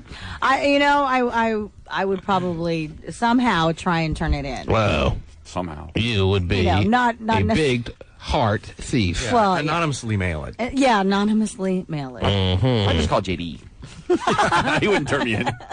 Maybe. I call my husband. Yes. Well, honey. Interesting dilemma. A friend of mine gave me this tip. Right. Found this on the street. Right. Trisha. Hello? Or as Pasty spells it, Trika. No, stop it. Oh, Trica. Trika? Yes, hello? How do you pronounce your name? It's Teresa. Oh, Teresa. Oh, that's even worse. Okay. Teresa? Since when does I by itself make the E sound? Wait, is it Teresa? No, it's Teresa. Teresa. Yeah. Mm-hmm. What's up, Teresa? How do you spell your name? Just by... It's Trica. Oh. He was right. Wow. You probably asked her. Because I don't... They're yelling. Screaming back there. Screaming, his face is crimson. I know. The glasses are off center. All right, what's up? What's up, Trika? It's different. What can we do for you, Trika? I want tickets. Turn some triggers. What? Oh, you want some tickets? Please. Mm-hmm. Well, what business do you have at the Global Import and Domestic Car Show? You're a woman. Oh, wow. Yeah. Trika's a woman. Mm-hmm. So you want to get reimbursed for that, too? I like tricked out rides, too. What? I like tricked out rides, too. Oh, you do? You like looking at the cars? You like looking at all the men that go to car shows predominantly? I mean, what's the ratio at a car show? It's not that I think vast. you'd be surprised that I'm saying a lot of women there. It's probably 2 to 1, though. It's probably for every woman that's there, at least 2 guys. Probably, Terry. but still. But that makes it better than most clubs. Right. Absolutely it does. It makes it better than most Pioneer Square situations where it's 5 to 1. Right. Yeah. So it's a nice, refreshing change. Only 2 guys to every girl, not bad. So you would like to be that 1 girl to every 2 guys. Is that right, Trika? Sure, why not? Then I'd only be able to give you 2 tickets. You're aware of that. You only give me 2 tickets? That's fine. And who would be your partner in crime that you'd go with? What's her name? Her name? No, it's my husband. Well, Trika, come on. Trika. How boring is that for me to give 2 tickets to a woman who's married, just walking around the car show? Okay, we spent a half hour here. Now let's go get some... Oh, look at the Jetta. Well, we do everything together. We have fun together. Now let's go to the Rainforest Cafe and have some dinner. Rainforest Cafe. You know... They have waffle fries there. How unexciting does that sound for me to do here on the radio? Huh, Terry? I ask you, am I doing my job in making sure that the global import and domestic car show is as exciting as it could possibly be by giving Trecca and her husband a pair of tickets? Married stiffs ruining everything. Married stiffs just ruining everything. You want single chicks? I want single babes. Come on. I want Trecca and her slutty friend going. Right. But she doesn't have any. Do you have any? do. Oh, you do? She does. Yes. We'll have All them right. call and we'll give them the tickets. Well, I'm sure it will destroy your husband's weekend if he hears that he's on his own on that Saturday. And you take your slutty friend with you. So now is that a possibility or what? She's just going to say yes and then take her husband. Yeah. Mm-hmm. Yeah, she is. Don't humor me. Don't make it seem like you're going to take your slutty friend when the reality is you're going to take your husband anyway. Don't lie to me. Huh? How about the slutty friend and the husband go? That's it. You stay home. Well, that'd be interesting. Do some housework. Wow. Earn your keep. While your husband gets out there with your slutty friend. Earn your $130,000 or whatever it was. What was it? 134. 134? To be exact, it's 134,121. Mm-hmm. Wow. Wow. And they come to that figure how? I mean, that's a pretty precise figure. Yeah, I don't know. That's not like some estimate. And That's a pretty dead-on number. Here, they say that they get to that number by dividing the work that stay-at-home moms do into 10 paid jobs. To 10 paid jobs. Yeah, so they look at the salaries. The stay-at-home mom job is the equivalent to 10 different jobs. Yes. It'd be like, some people impress people by saying, yeah, I have 2 jobs. Right. The stay-at-home mom, in reality, can tell people, yeah, I have 10 jobs. Right. Would you like me to name you the 10 jobs? How much do you get paid to watch Judge Mathis? They look at a housekeeper, daycare teacher, cook, computer operator. Wait, you're going too fast. Oh. You said housekeeper? Housekeeper, daycare teacher. I thought Alice was working hard on the Brady Bunch today. You're telling me if she had 9 other jobs, she would be equal to the stay-at-home mom? Mm-hmm. Cook, computer operator. Cook. Laundry machine operator.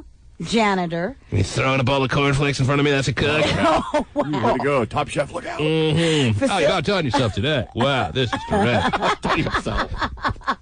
Facilities manager, van driver, chief executive, and a psychologist. Mm-hmm. Yes. So you're telling me all those jobs average, what, $13,000 a year? It's probably like an hour of each day, you know? They say that... you're not doing all those jobs full-time, is what they're saying. But I thought she said full-time jobs.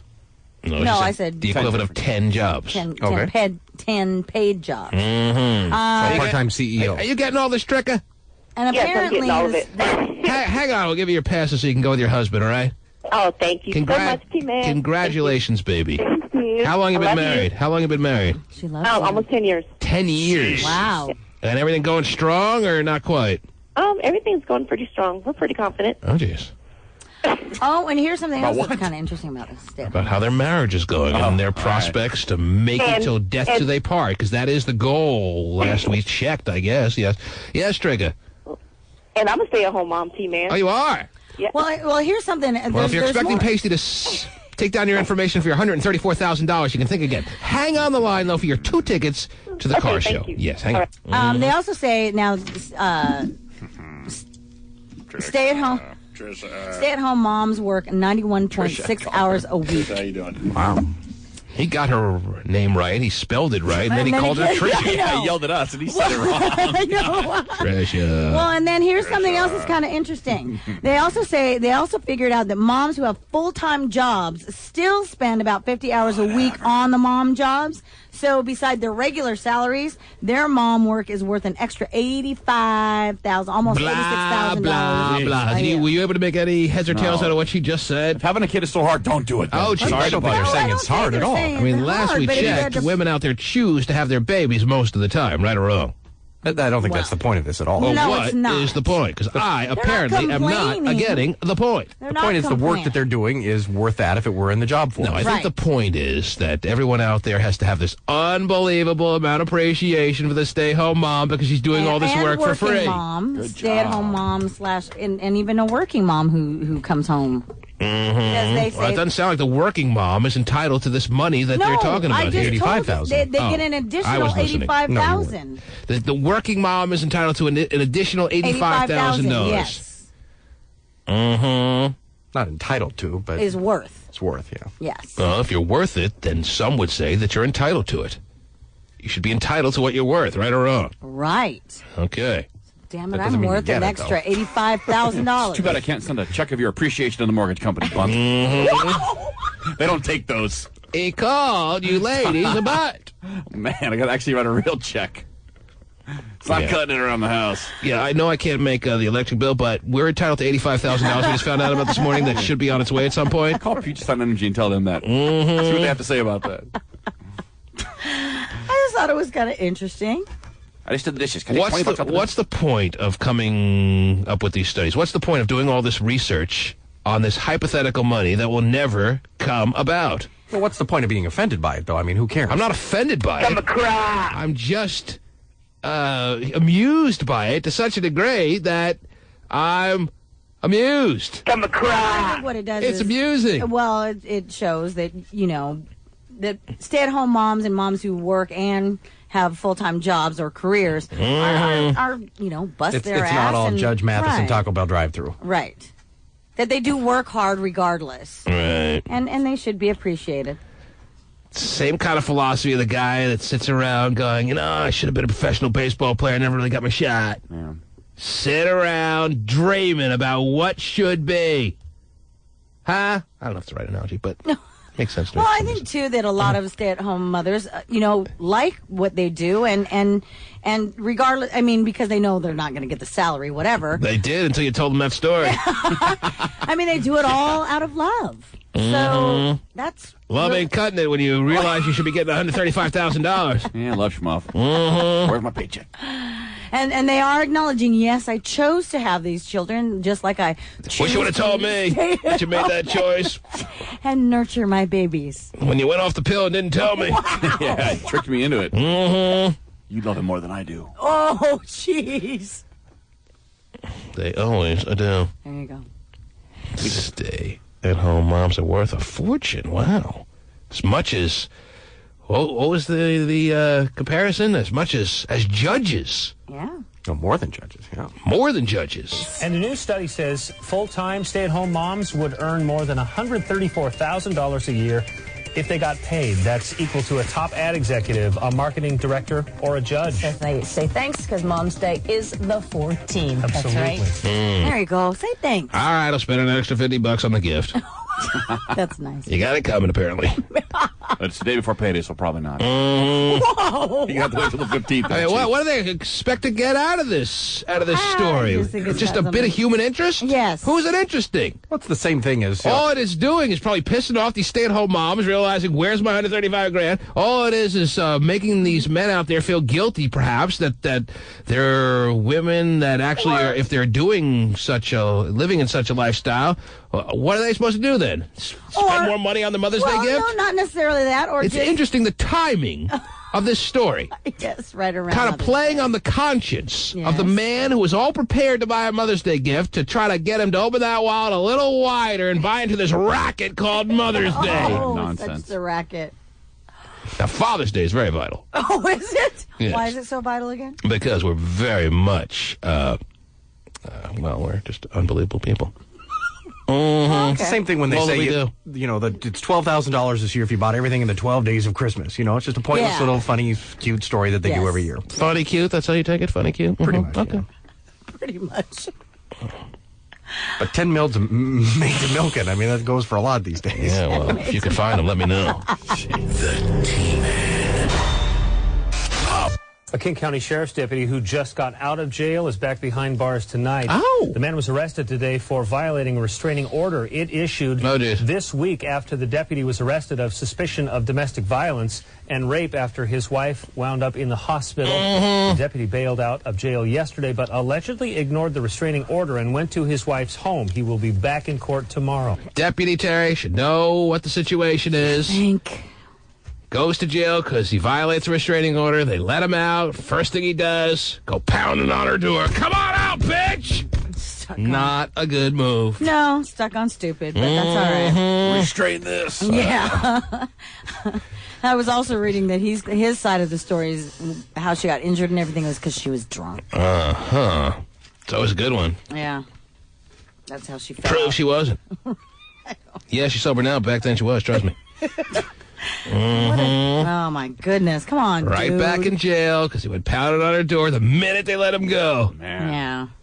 Interesting. Also interesting to be surrounded by big cups of Jamba Juice that two ladies brought down. Since Hot Shot's been talking about them for the past number of months, they brought them down all the peanut butter smoothies you could ever swim naked in. Look at that. Isn't that nice? He's already killed They should have one. brought the listeners down that we always meet there. They're too I can many. swim in those. Cut out the middleman. We don't want to see them under bright lights. Anyhow, Yeah, you're probably right. two ladies just waltzed into the studio. They did. They knocked on the door, and they had all big handfuls of smoothies for Hot Shot. Nice. So nice. Certainly have got their money's worth with all you've talked about the peanut butter smoothies. That's right. See, you're like Star Jones now. You're like the white male Star Jones. Right.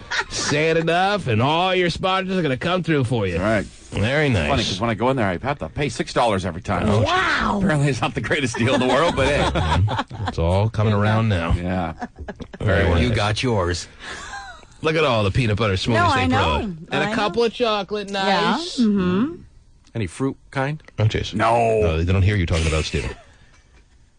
Although they do have fruit. They do. They have fruit ones, and they're very good. And, Oh, I'd geez. like them tomorrow at 8:30. But not as good as these L's, right, Stephen? With biscuits and gravy and all that. And they haven't been down in a long time. All right, we'll Jeez, stop settle it now. down. Anyhow, Terry, you have a huge pile That's of okay stuff. for still. Jamba Juice, I thought we were making dents into your pile this morning of No. information and unbelievable and informative stories that are newsworthy, but apparently we're not getting anywhere. You got so much crap going on. I do. Give me a couple, and then I'm going to open the phone lines full blast. Full blast. What do you say? You know what, Steve? 1-866-663-T-MAN is, of course, as always, as usual, a toll-free number to get through to this here radio show. That's 1-866-663-T-MAN. And until we hit the phone, Terry, give me one or two good stories. What do you have? 35-year-old gentleman of Lake Hills Lake in the Hills, All right, let's go to the phones. Illinois. Sorry. Yeah, it really he doesn't is matter. I know. Somewhere in Okay, Illinois. He's Right. in Illinois. Anyway, he's suing his marriage counselor for stealing his wife. Oh! Apparently, he and his wife had been married for 10 years, having a little bit of difficulty. Right. So decided to go to the marriage counselor to try and save the marriage, but no, didn't happen. Marriage counselor just taking advantage of the situation. Man, your husband's a real loser. Guess You want to come with me, baby? Easy. You're really hot. Imagine these marriage counselors that have like these group sessions. A lot of these counseling situations happen in group sessions, like in an 8-week period. You're probably getting, as a marriage counselor, you're getting all excited to see the new crop of troubled marital participants. Mm-hmm. When it's the first week of the 8-week session, you know, you're a pretty decent-looking guy. They all see you as the informative, high-powered doctor, and you're looking around the room. Oh, she's hot. I want her one night. Think about that. Yeah. She has problems. She's going to be impressed by my Mercedes in the parking lot. She's got problems in her marriage. I'm going to be hooking up with her by week 6. Yeah. Think about that. Is that unbelievable? Is that a great job? Oh, yeah. Well, Dealing with people whose marriages are on the rocks and all they got left is to turn to you, and you pick out the hot ones and screw their vulnerable ass 16 ways to Sunday. Yeah, Is that beautiful? Sounds like that's what he The only thing did. better than that is a free peanut butter smoothie. Oh, yeah. Her husband's impotent. I'm not, Loser. baby. Yeah. Poor bastard. Poor bastard out there agrees, somewhere in Illinois, we don't even know, agrees to go to marriage counseling after his wife nagged him probably for months. You want to save this marriage or not? Mm-hmm. So he goes, sits in front of the counselor, bears his freaking soul with some of the most embarrassing moments that he had to reveal of his life, only to have the marriage counselor bang his wife. Right. Well, what had happened is that this marriage counselor actually set up individual counseling sessions. I bet he did. And, of course, used the items that, used the things that this guy told him to undermine the whole situation. And there you go. He was using confidential information against the guy to screw his wife. Right. Well, your husband said he's doing to women all the time. So you better get even. Like right now. Now get even on my schlong. Nicely done, marriage counselor. Almost too easy. He's suing for more than $200,000 in damages for breach of contract, fraud, and malpractice. Is the marriage counselor denying that he screwed his wife, or is it pretty much guaranteed that he is? I don't have any words as to what the marriage counselor is saying in return. It just says here that the marriage counselor set up sessions for this gentleman and his wife individually, and that during the ones with the wife... I'm going to need to see your wife by herself next week. Right. You're going to have to stay home. And I'm going to need to talk to you there, Gladys. Need to get to know you a little bit more. Gladys is hot, man. On a personal basis. Right. So you took all the personal info. I really think I could save your marriage if you come by yourself next week and wear something hot. Oh, did y'all say that out loud? That's what he's saying. He's like bearing his soul. Well, yeah, that's what this guy is saying, is that he got him to confide in him all the woes in his marriage and then used all that. Yeah, and then when the guy comes individually, the marriage counselor's trying to get like key information. So what makes your wife go crazy sexually? Oh, when you do like the licky. Oh, yeah, she loves that. Okay, well, that's important information for me to know. Why are you writing that down? When I meet with her next week. Well, why are you writing that down, Doctor? Yeah, that's weird. Okay, well, whatever.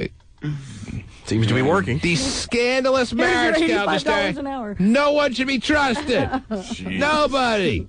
Your marriage counselor's banging your wife. Who's the last person in the world can be trusted? So if you're having trouble in your marriage, get divorced. Gosh, that's the moral. 10 years of marriage between them. Man. Something tells me they ain't making it to 11. No. If this woman is willing to bang her marriage counselor, she's willing to have sex with her marriage counselor behind her husband's back, something tells me the marriage may be kaput. No, her defense. Well, he told me that he just needed to get into my head a little bit more. And is that from the story? You're making that up? No, I'm making it up. Oh, okay. That's a nice line. That's good, yeah. Mm-hmm. His head is down here. Yes, get into my head. What else? What else is going on behind the scandalous, never-ending topics that go on in American society that I love? Got a story here about an exorcist who got busted for trying to, well, I don't know how to say it nice, but screw the devil out of a possessed woman. Mm-hmm. Literally, screw the devil out of her. Anyway, this woman... He convinced her that having sex with her was the only way to get the devil out of her? Yes, it was. Was he a marriage counselor by any chance in Illinois? No. Oh. She, of course... These are almost related stories, Terry. Women that succumb to authoritative male figures. You know, the devil is in you. I can guarantee you that, baby. And there's only one way that I can see to get him out of you. I'm going to have to take my rod here and bang him out. Here we go. Hold on tight. It's the devil slayer. He is the devil slayer. She met with him 51 times, paid him $13.85 every time. Now tell me this. Tell me this. Are women that stupid out there, Terry? Or did she know that this guy was full of crap? Well, wait a minute. And she just wanted to go along with him thinking that he's coercing her into sex because she wanted it just as bad, Terry? Well, you have to remember, a woman who's feeling as though she's possessed by the devil probably isn't all quite there. Mm-hmm. So she'll take anything, you know? I mean, guys, the goal is when you're screwing a woman is to screw the crap out of her, Terry. Why not the devil, too? Oh, man. I'd rather see the devil than the crap. Yeah. Oh, yeah, he screwed the crap out of that girl.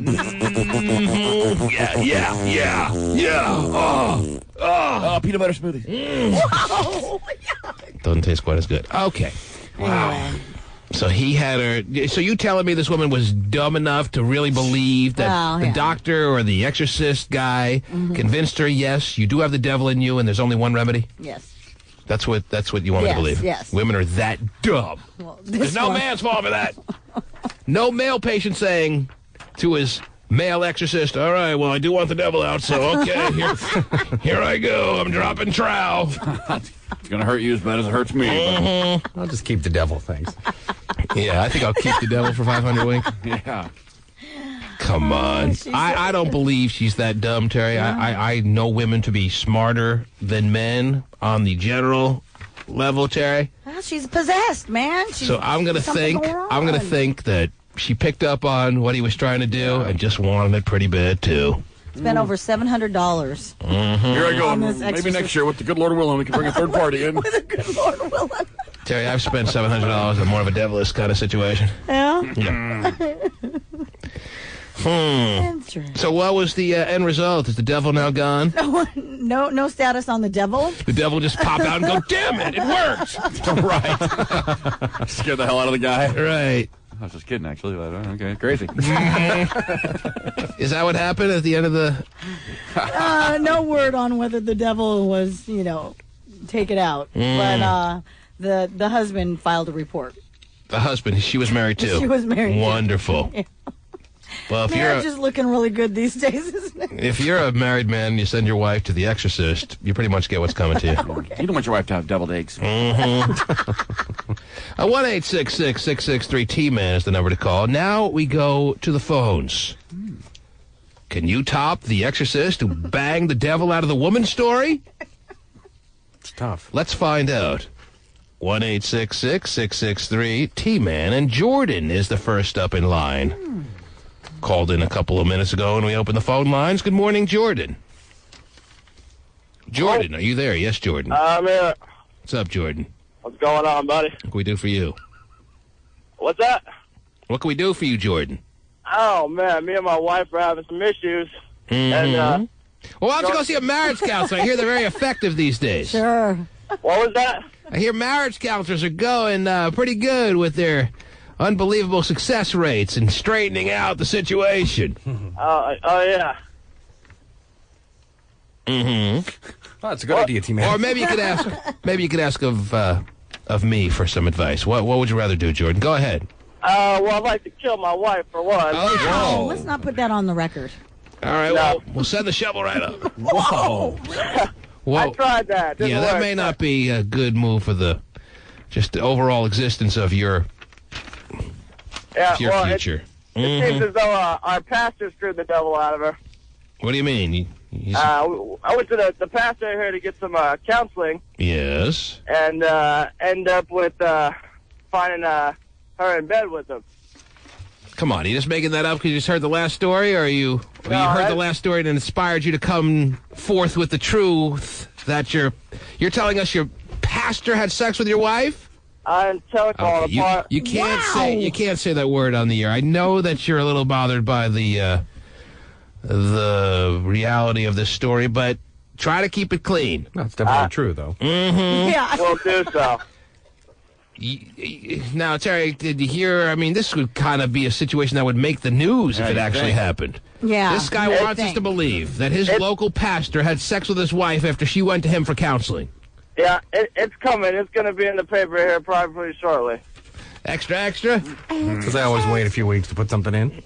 Or did you call up the newspaper? All right, tell us the details as much as you can. What happened here?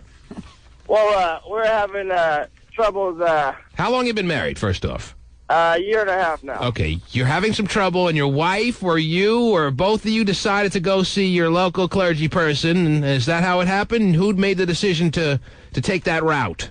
Well, I did because she just is not putting out, and it's just not working. She's not putting out for you, but for the pastor, she's immediately just jumping aboard. Okay, so you go to see the pastor. Do you go together, or she goes by herself? No, we went together because it's just not working. She's my wife, and I should be able to kind of bang her anytime I want, Right. Now, is he making up the story? Now Jay? he It is, sounds yes. like to me he's making up the story. Bull crap caller of the day. Jordan, what are you doing here? Jordan, What's that? are you going to try to stick with the... Let's call the wife. You're going to stick with this as a true story angle, or are you going to now tell us that you're just making it up? No, it's all true. Mm-hmm. All right, then keep going then. I like... Let's see how good he really Even though it's is. I want to see how good he can pull it off here. Yes, go ahead, Jordan. Keep going. Then what happened? Jordan? Oh, he hung up. Oh, surprise. come on. Really? Yeah. Jeez. Mm-hmm. Did you hear where they did it, Yeah. And... Was it in a pew? Oh, jeez. Oh, pew. Chris! It's your turn, yes. What's happening? What do you got? Well, actually, I need some advice from you, T-Man. I listen to your show all the time. You give good advice, man. I agree with you most of the time. Oh.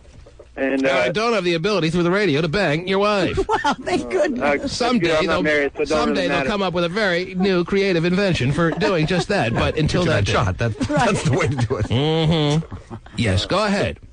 All right, man. Here we go. Yes. I have this girl that's a friend of mine that I've known since high school. Mm-hmm. And she actually married a buddy of mine. Really cool dude. I like a lot. I've known her a lot longer, though. And I've actually become closer friends with him. So this buddy didn't go to high school with you? No. I met him at the gym probably about 4 years after I knew her. All right. I played basketball with him all the time and stuff. Right. They ended up getting married or whatever. I hang out at their house all the time. Oh, jeez. And I'm actually more closer to him now than I am to her. So you just go over and hang out. You don't have any woman in your life. It's not like a couples thing that you go over to their house. You go by yourself and just hang out with him and see her a lot too. Oh, dude, I'm a free man. I Terry, that's a recipe for disaster. No, I mean, I bring my current girlfriend over there, whatever one it is. Sometimes, most of the time I go over, watch the ball game, have a cigar. Right. Okay. Whatever, hang out. What's the problem? What's happened lately? All right, here we go. So I live with a couple dudes, and we're all good-looking guys. What is? Never doubted it. I can tell. Yes, Chris. Anyway, we're out at this for St. Patrick's Day at this deal, St. Patrick's party thing at a bar. Wow, what a coincidence. That's weird. And she shows up with a couple of her girlfriends.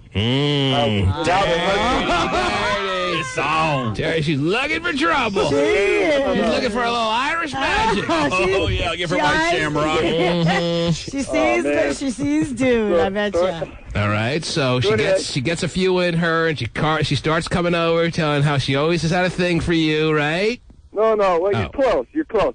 Well, her husband's at home watching the 3 kids.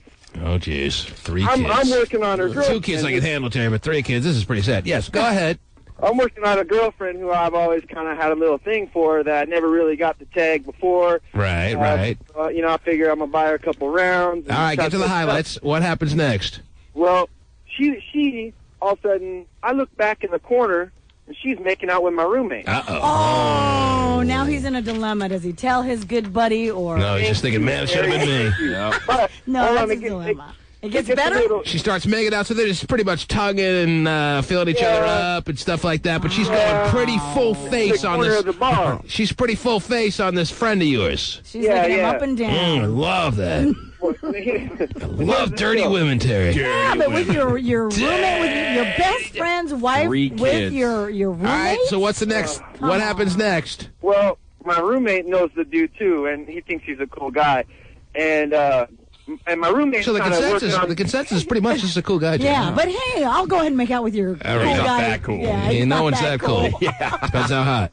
Go ahead. Yes. What next? My roommate, he's kind of working on this other blonde girl, and I'm still working on her girlfriend. Well, the evening goes on or whatever, and it's time to leave. Well, my roommate, he has no intention of going home with our buddy's wife. Mm-hmm. I think he was just kissing on her to make her feel good. Yeah, whatever that's why I do it. Yes. Don't want to hurt her feelings. All right, what happens? No, he bails out with the blonde girl, and I'm thinking I'm going home with her friend. Yes. I spent my $50 or $60 Fine. on the drinks. And what happens? What happens? Well, my car's at my buddy's house, so I'm getting a ride with. And what happens? It's been a long night already, Terry. And what happens? She cock blocked me, dude. She cock blocked me. Send her friend home. Next thing you know, it's her and I in the car.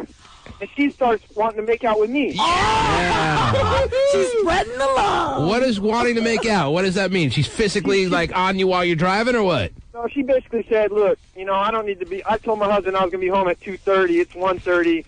Let's go back to your house. I got an hour. You believe so far what he's saying, Terry? Yes, actually I do. All right. So what do you do? I'm not making this. So what do you do? What do you do? What do you do? Well. You got an hour. That gives you 59 minutes for fun and an hour, 1 minute for sex. So what happens?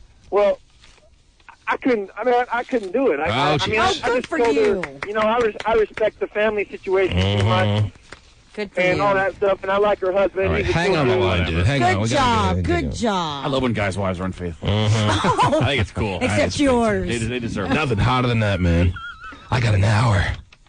I'll never tell. Yeah, right. We'll just look at each other when you come over to the Have house. him hang on. We need to talk to that dude. Set him straight. No, he did right. Huh? He did what now, Jay? He did right. That's why he couldn't perform. He's class act, man. Yeah. Class act. Class act.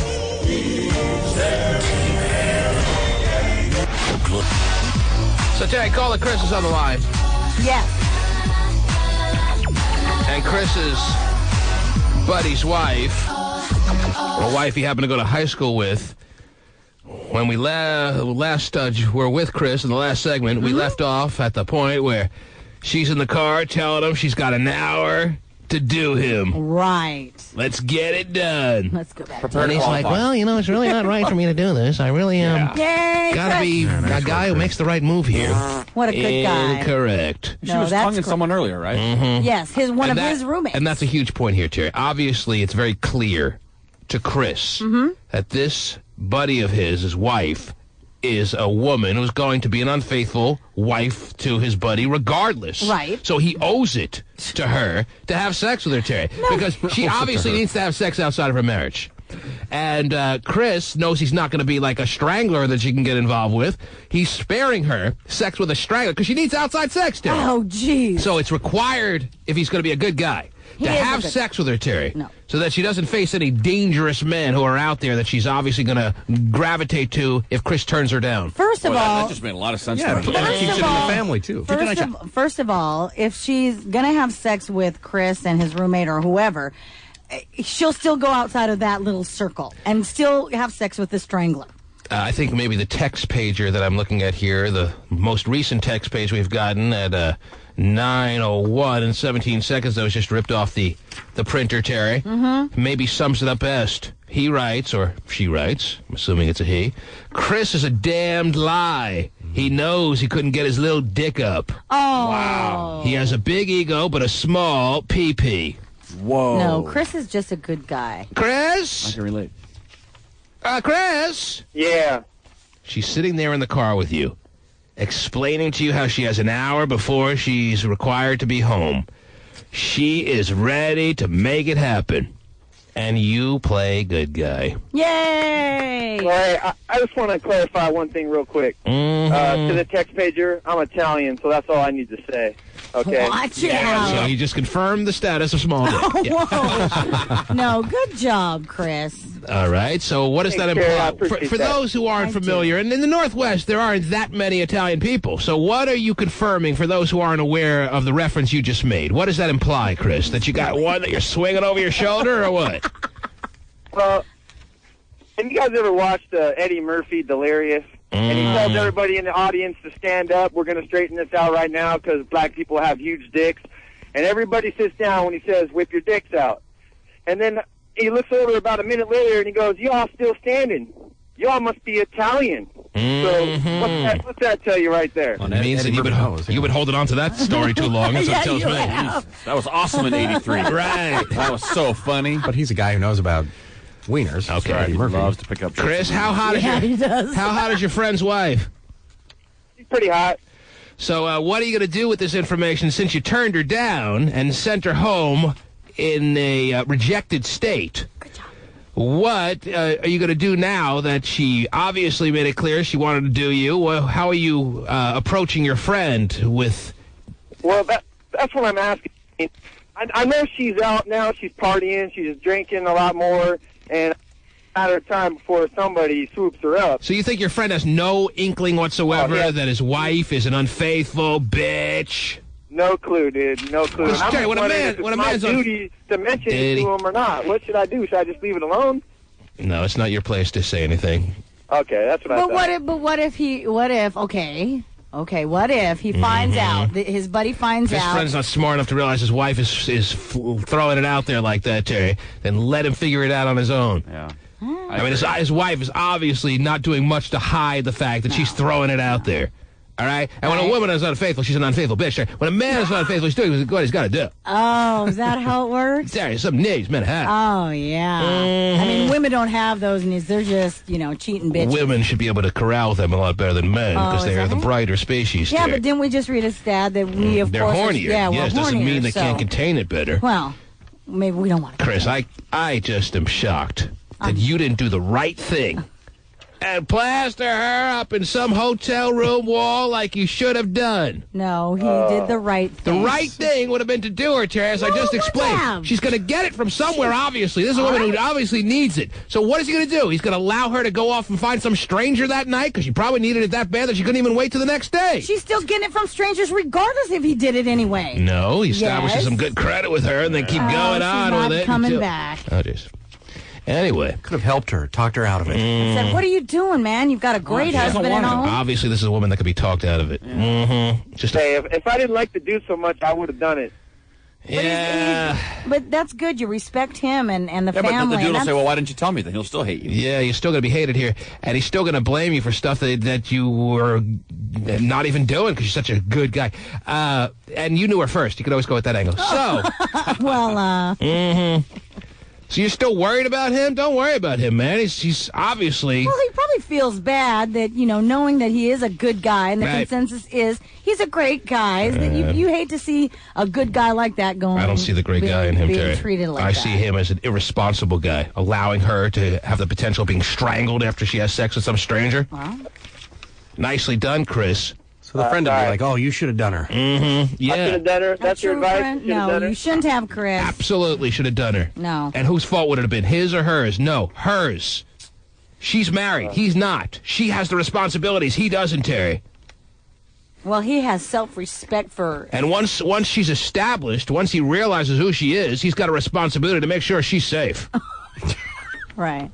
Absolutely. Mm-hmm. She's going to get it from somewhere. She needs it. That's the kind of woman she is. Mm-hmm.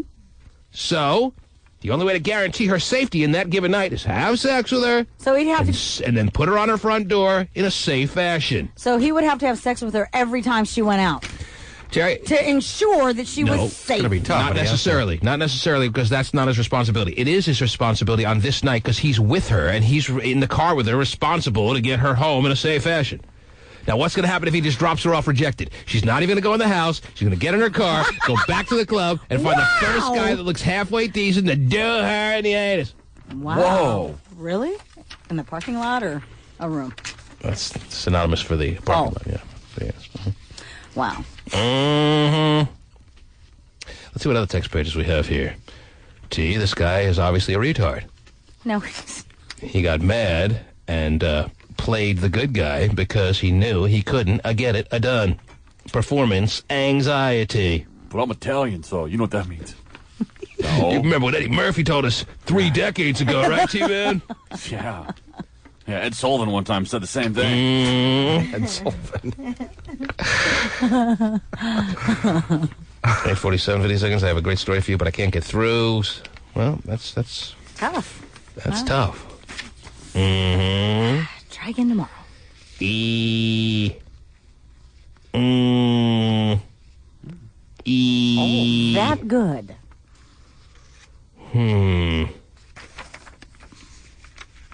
What about that one?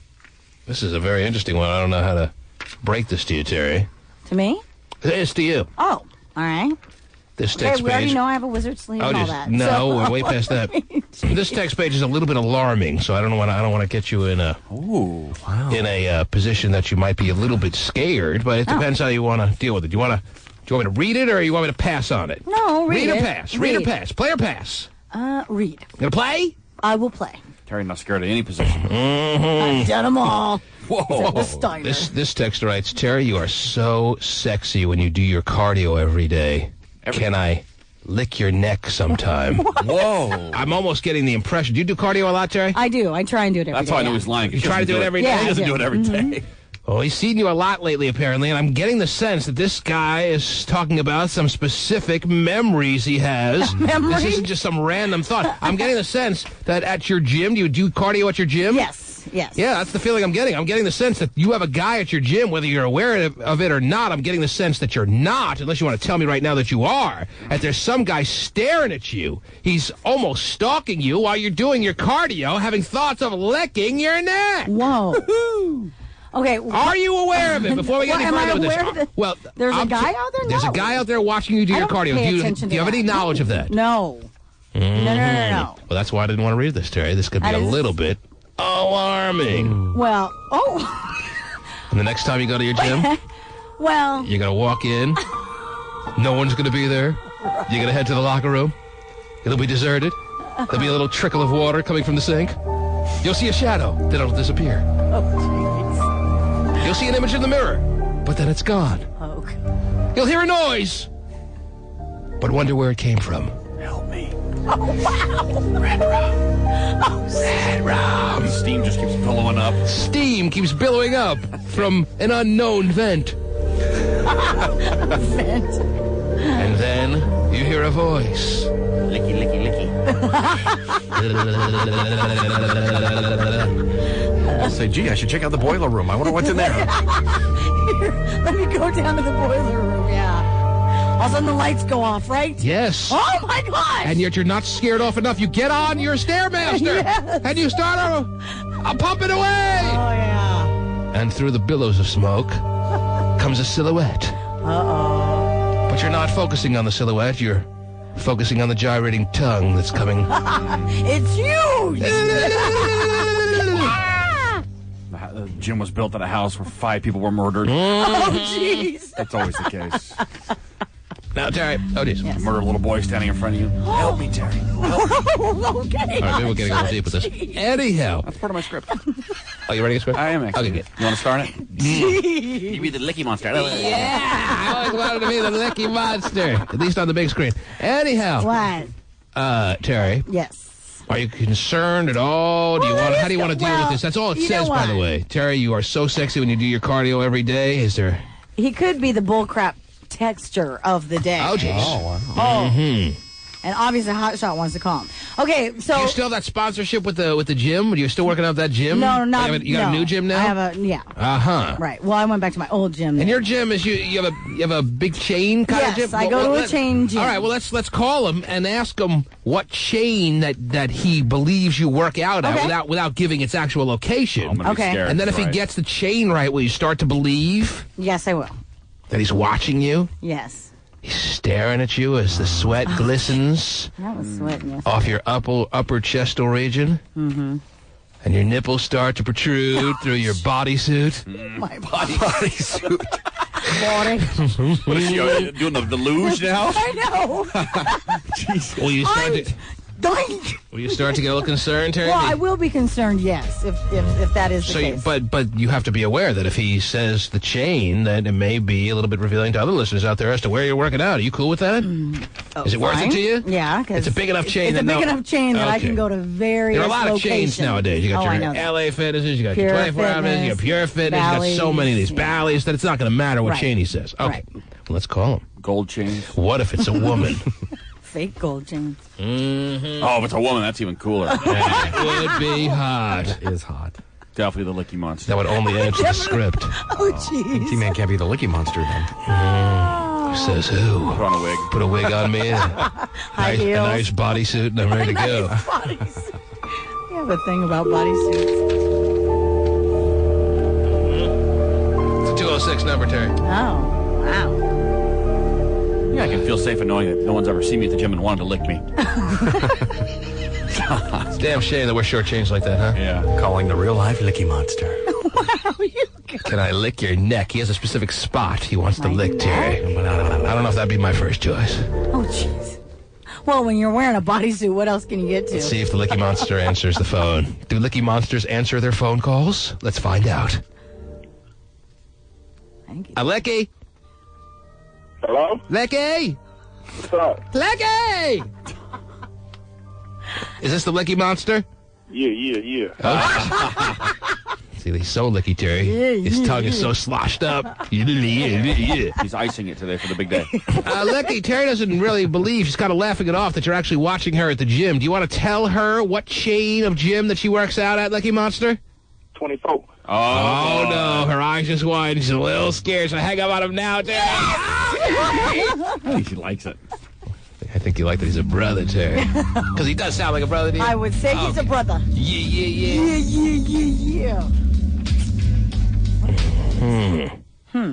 Wow, that's interesting. He's watching you, Terry. That's scary. He's watching you. That's right. Ride it harder. That's right. Go up one level. That's right.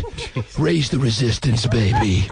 Yeah. And the cross ramp. There There you go. Terry, you should have struck up a conversation. Maybe you could have come to some kind of agreement. That's okay. I don't need to strike up a conversation. It's nice to have people that Would you like to tell him to stop watching you? It makes you uncomfortable. Yes. So you want me to call him back? Yes, call him back and tell him to stop watching. No, you tell him. Say, listen, okay.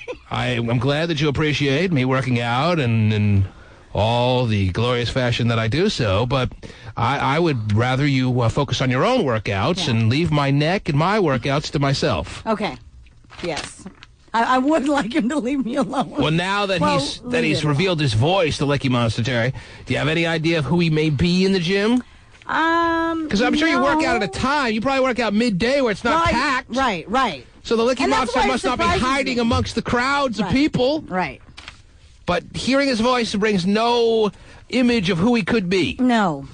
The Licky Monster is still an unidentifiable visual to you. Right. Well, when was the last time he saw me doing cardio? November 3rd. Well, no, that'd be a good question if you were actually there or not. Yeah. On that day. Terry, the fact that he said 24. Right. But. Or 24.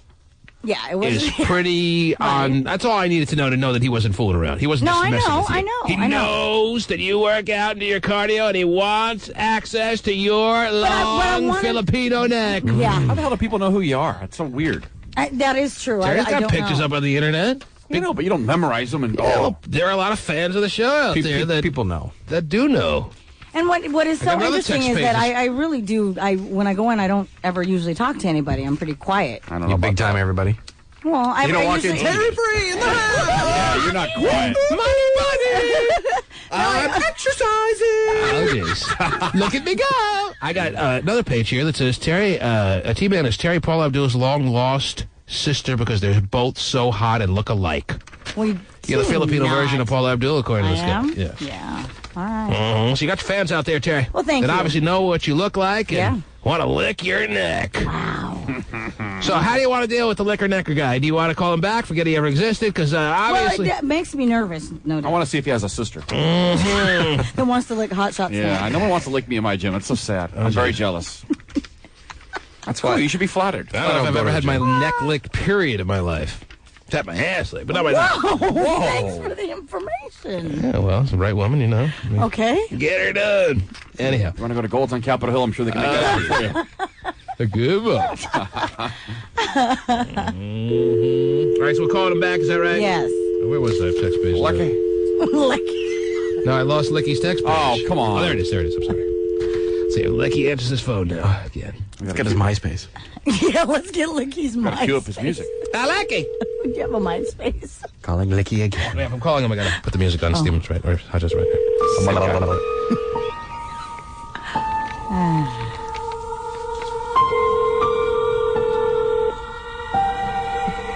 I can see the steam billowing. He knows you're going to set him straight. He knows you're going to tell him to stop watching you, so he's not answering his phone now. If he's spending time with himself, he Lucky! Talk to her. Lucky! What's up? Lucky, Terry has a couple of questions or comments for you if you're interested in hearing them. Would you like to say hi to the Terrence Free? You're actually getting to talk to her. You see her every day, basically, and yet you've never had a conversation with her? Or do you guys talk frequently in the gym? Yeah, have you ever talked to me in the gym? Nah. He admires from afar. Wow. From afar. Okay, well, when was the last time that you saw me doing my cardio? I've seen you a couple of times. No, but when was the last time? Oh, man, it was like, a couple months ago? Oh, might have been the last time. Why a couple of months ago? I thought this was something recent. Nah, man, it was like a couple months ago. She was in the gym with JD. He's packing, big boy. God, he even knows my husband's name. And you still, even though you know her husband's packing and works out together, a family that works out together, you're still interested in hoping that Terry will give you access to the licking of the neck, or what's the deal? Nah, man, I was just admiring her. She walked in with a bandana on her head. And that is hot. That's crazy, matching bandanas. All right, so you don't feel threatened by this guy. It's been a couple of months. Right, it's been a couple of months. I thought he knows you have a husband. Right, so I know he's not going to do anything. Maybe he's been doing tongue exercises like mad, preparing for the day he gets to lick your neck. Yes. Waiting until you're there without your husband. How do the tongue exercises go? So, Lucky, is there anything you want to say to Terry, or?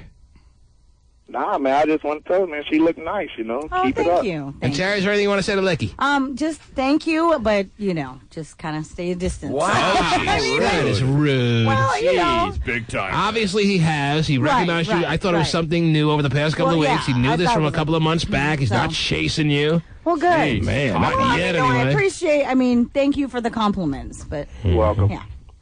In fact, if they could just clear the club out when I'm there, that'd be great with that. Licky? Licky, that's his new name from now on. Thanks for being here. He responds to it. Thanks, man. Take care. It's Licky, man. That's Licky. I saw Steven at Fatburger. I want to lick his fingers. Boy, could he tear into a double patty with cheese. Oh, yeah. Double cheese. Double patty. He doesn't have cheese on his hamburger. Yes, he does. Oh, you do? Cheese, meat, bun. Oh, that's right. I forgot. He starts with cheese. Ends with bun. The way he handles a bun. Oh, yeah. And then... He's going to walk into Fatburger later today. It's going to be deserted. Oh, he'll love that. There's going to be a little drip coming from the faucet there. Probably milkshake. Steven's going to finally get the urge to do something he's always longed to do. Now that he realizes he's the only one in Fatburger, he's going to talk into the microphone. Oh, yeah. Double T's on the double. That'd be really fun. Fat fry with...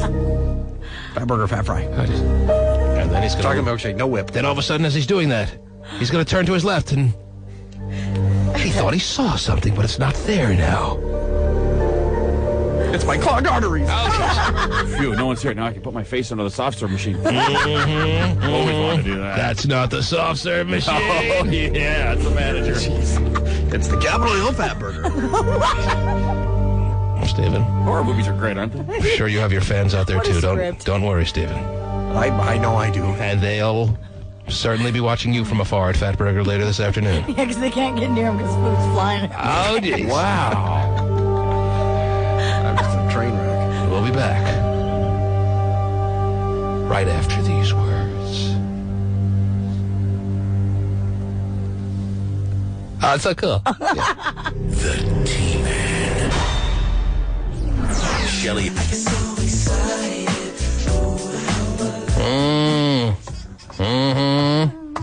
Terry apparently got people signing up for 24-hour fitness. You should be doing ads for them now. Wow, based on really? all the text pages I'm reading here. Wow. Yes. One of the lickety-lick. Wow. Whoa. Is Kane coming out with WWE coming out with a horror movie? He is. Really? This guy named Thomas at 9:28 and 46 seconds writes, "Hey T, the new movie with Kane and the WWE called See No Evil, I think could be one of the top 10 horror movies of all time. What do you think?" Well, I don't know a thing about it. That's what I think. I read about it yesterday, but I haven't seen the trailer. It's coming out? It is. WWE's going to dabble in the horror movie business? He's like the back. Well, I mean, you ever seen any of the Rock's movies? Oh, jeez. They're a horror. Yes. Oh, now? Hulk Hogan in a tutu. 9:18 to 56 seconds. Somebody writes, "T-Man, brothers don't lick the puss. That's why he wants the neck. I'll do her belly button. That is hot." Really? Yes, he writes the that is hot. That's not my editorial comment. Okay. In case you need to hear it again, 9:18 to 56 seconds. "T-Man, brothers don't lick the puss. That's why he wants the neck. I'll do her belly button. That is hot." Well, then who's doing what he first mentioned? Gotta find a white guy. Yeah, a white unmarried guy. Trying to make it happen. Now, white guys love it. Like in the pornos, they always do it. Wow. They really like some it. other woman. Jeez. It's weird. Somebody writes, "T-Man, like I said, all women are effing whores except for my mom and your mom." That's nice to include my mom. Thank you so much. So Brenda's a whore. Well, I guess so. So is Marge. Wow. Yes. So are you. Well, that was already established. 9:07 and 12 seconds. T-Man, I'm PMSing at work. Is there anything you can do to help me? What the hell can I do if you're PMSing? Yeah, come over and sexy right away. You're like a human my doll. So I can tap the well. You're little. Tap the blood well. That's what I want to do. Floating the boat in the Red Sea. That's pre, right? Yeah, it's pre, but it could happen at any time. Right. It's like roulette.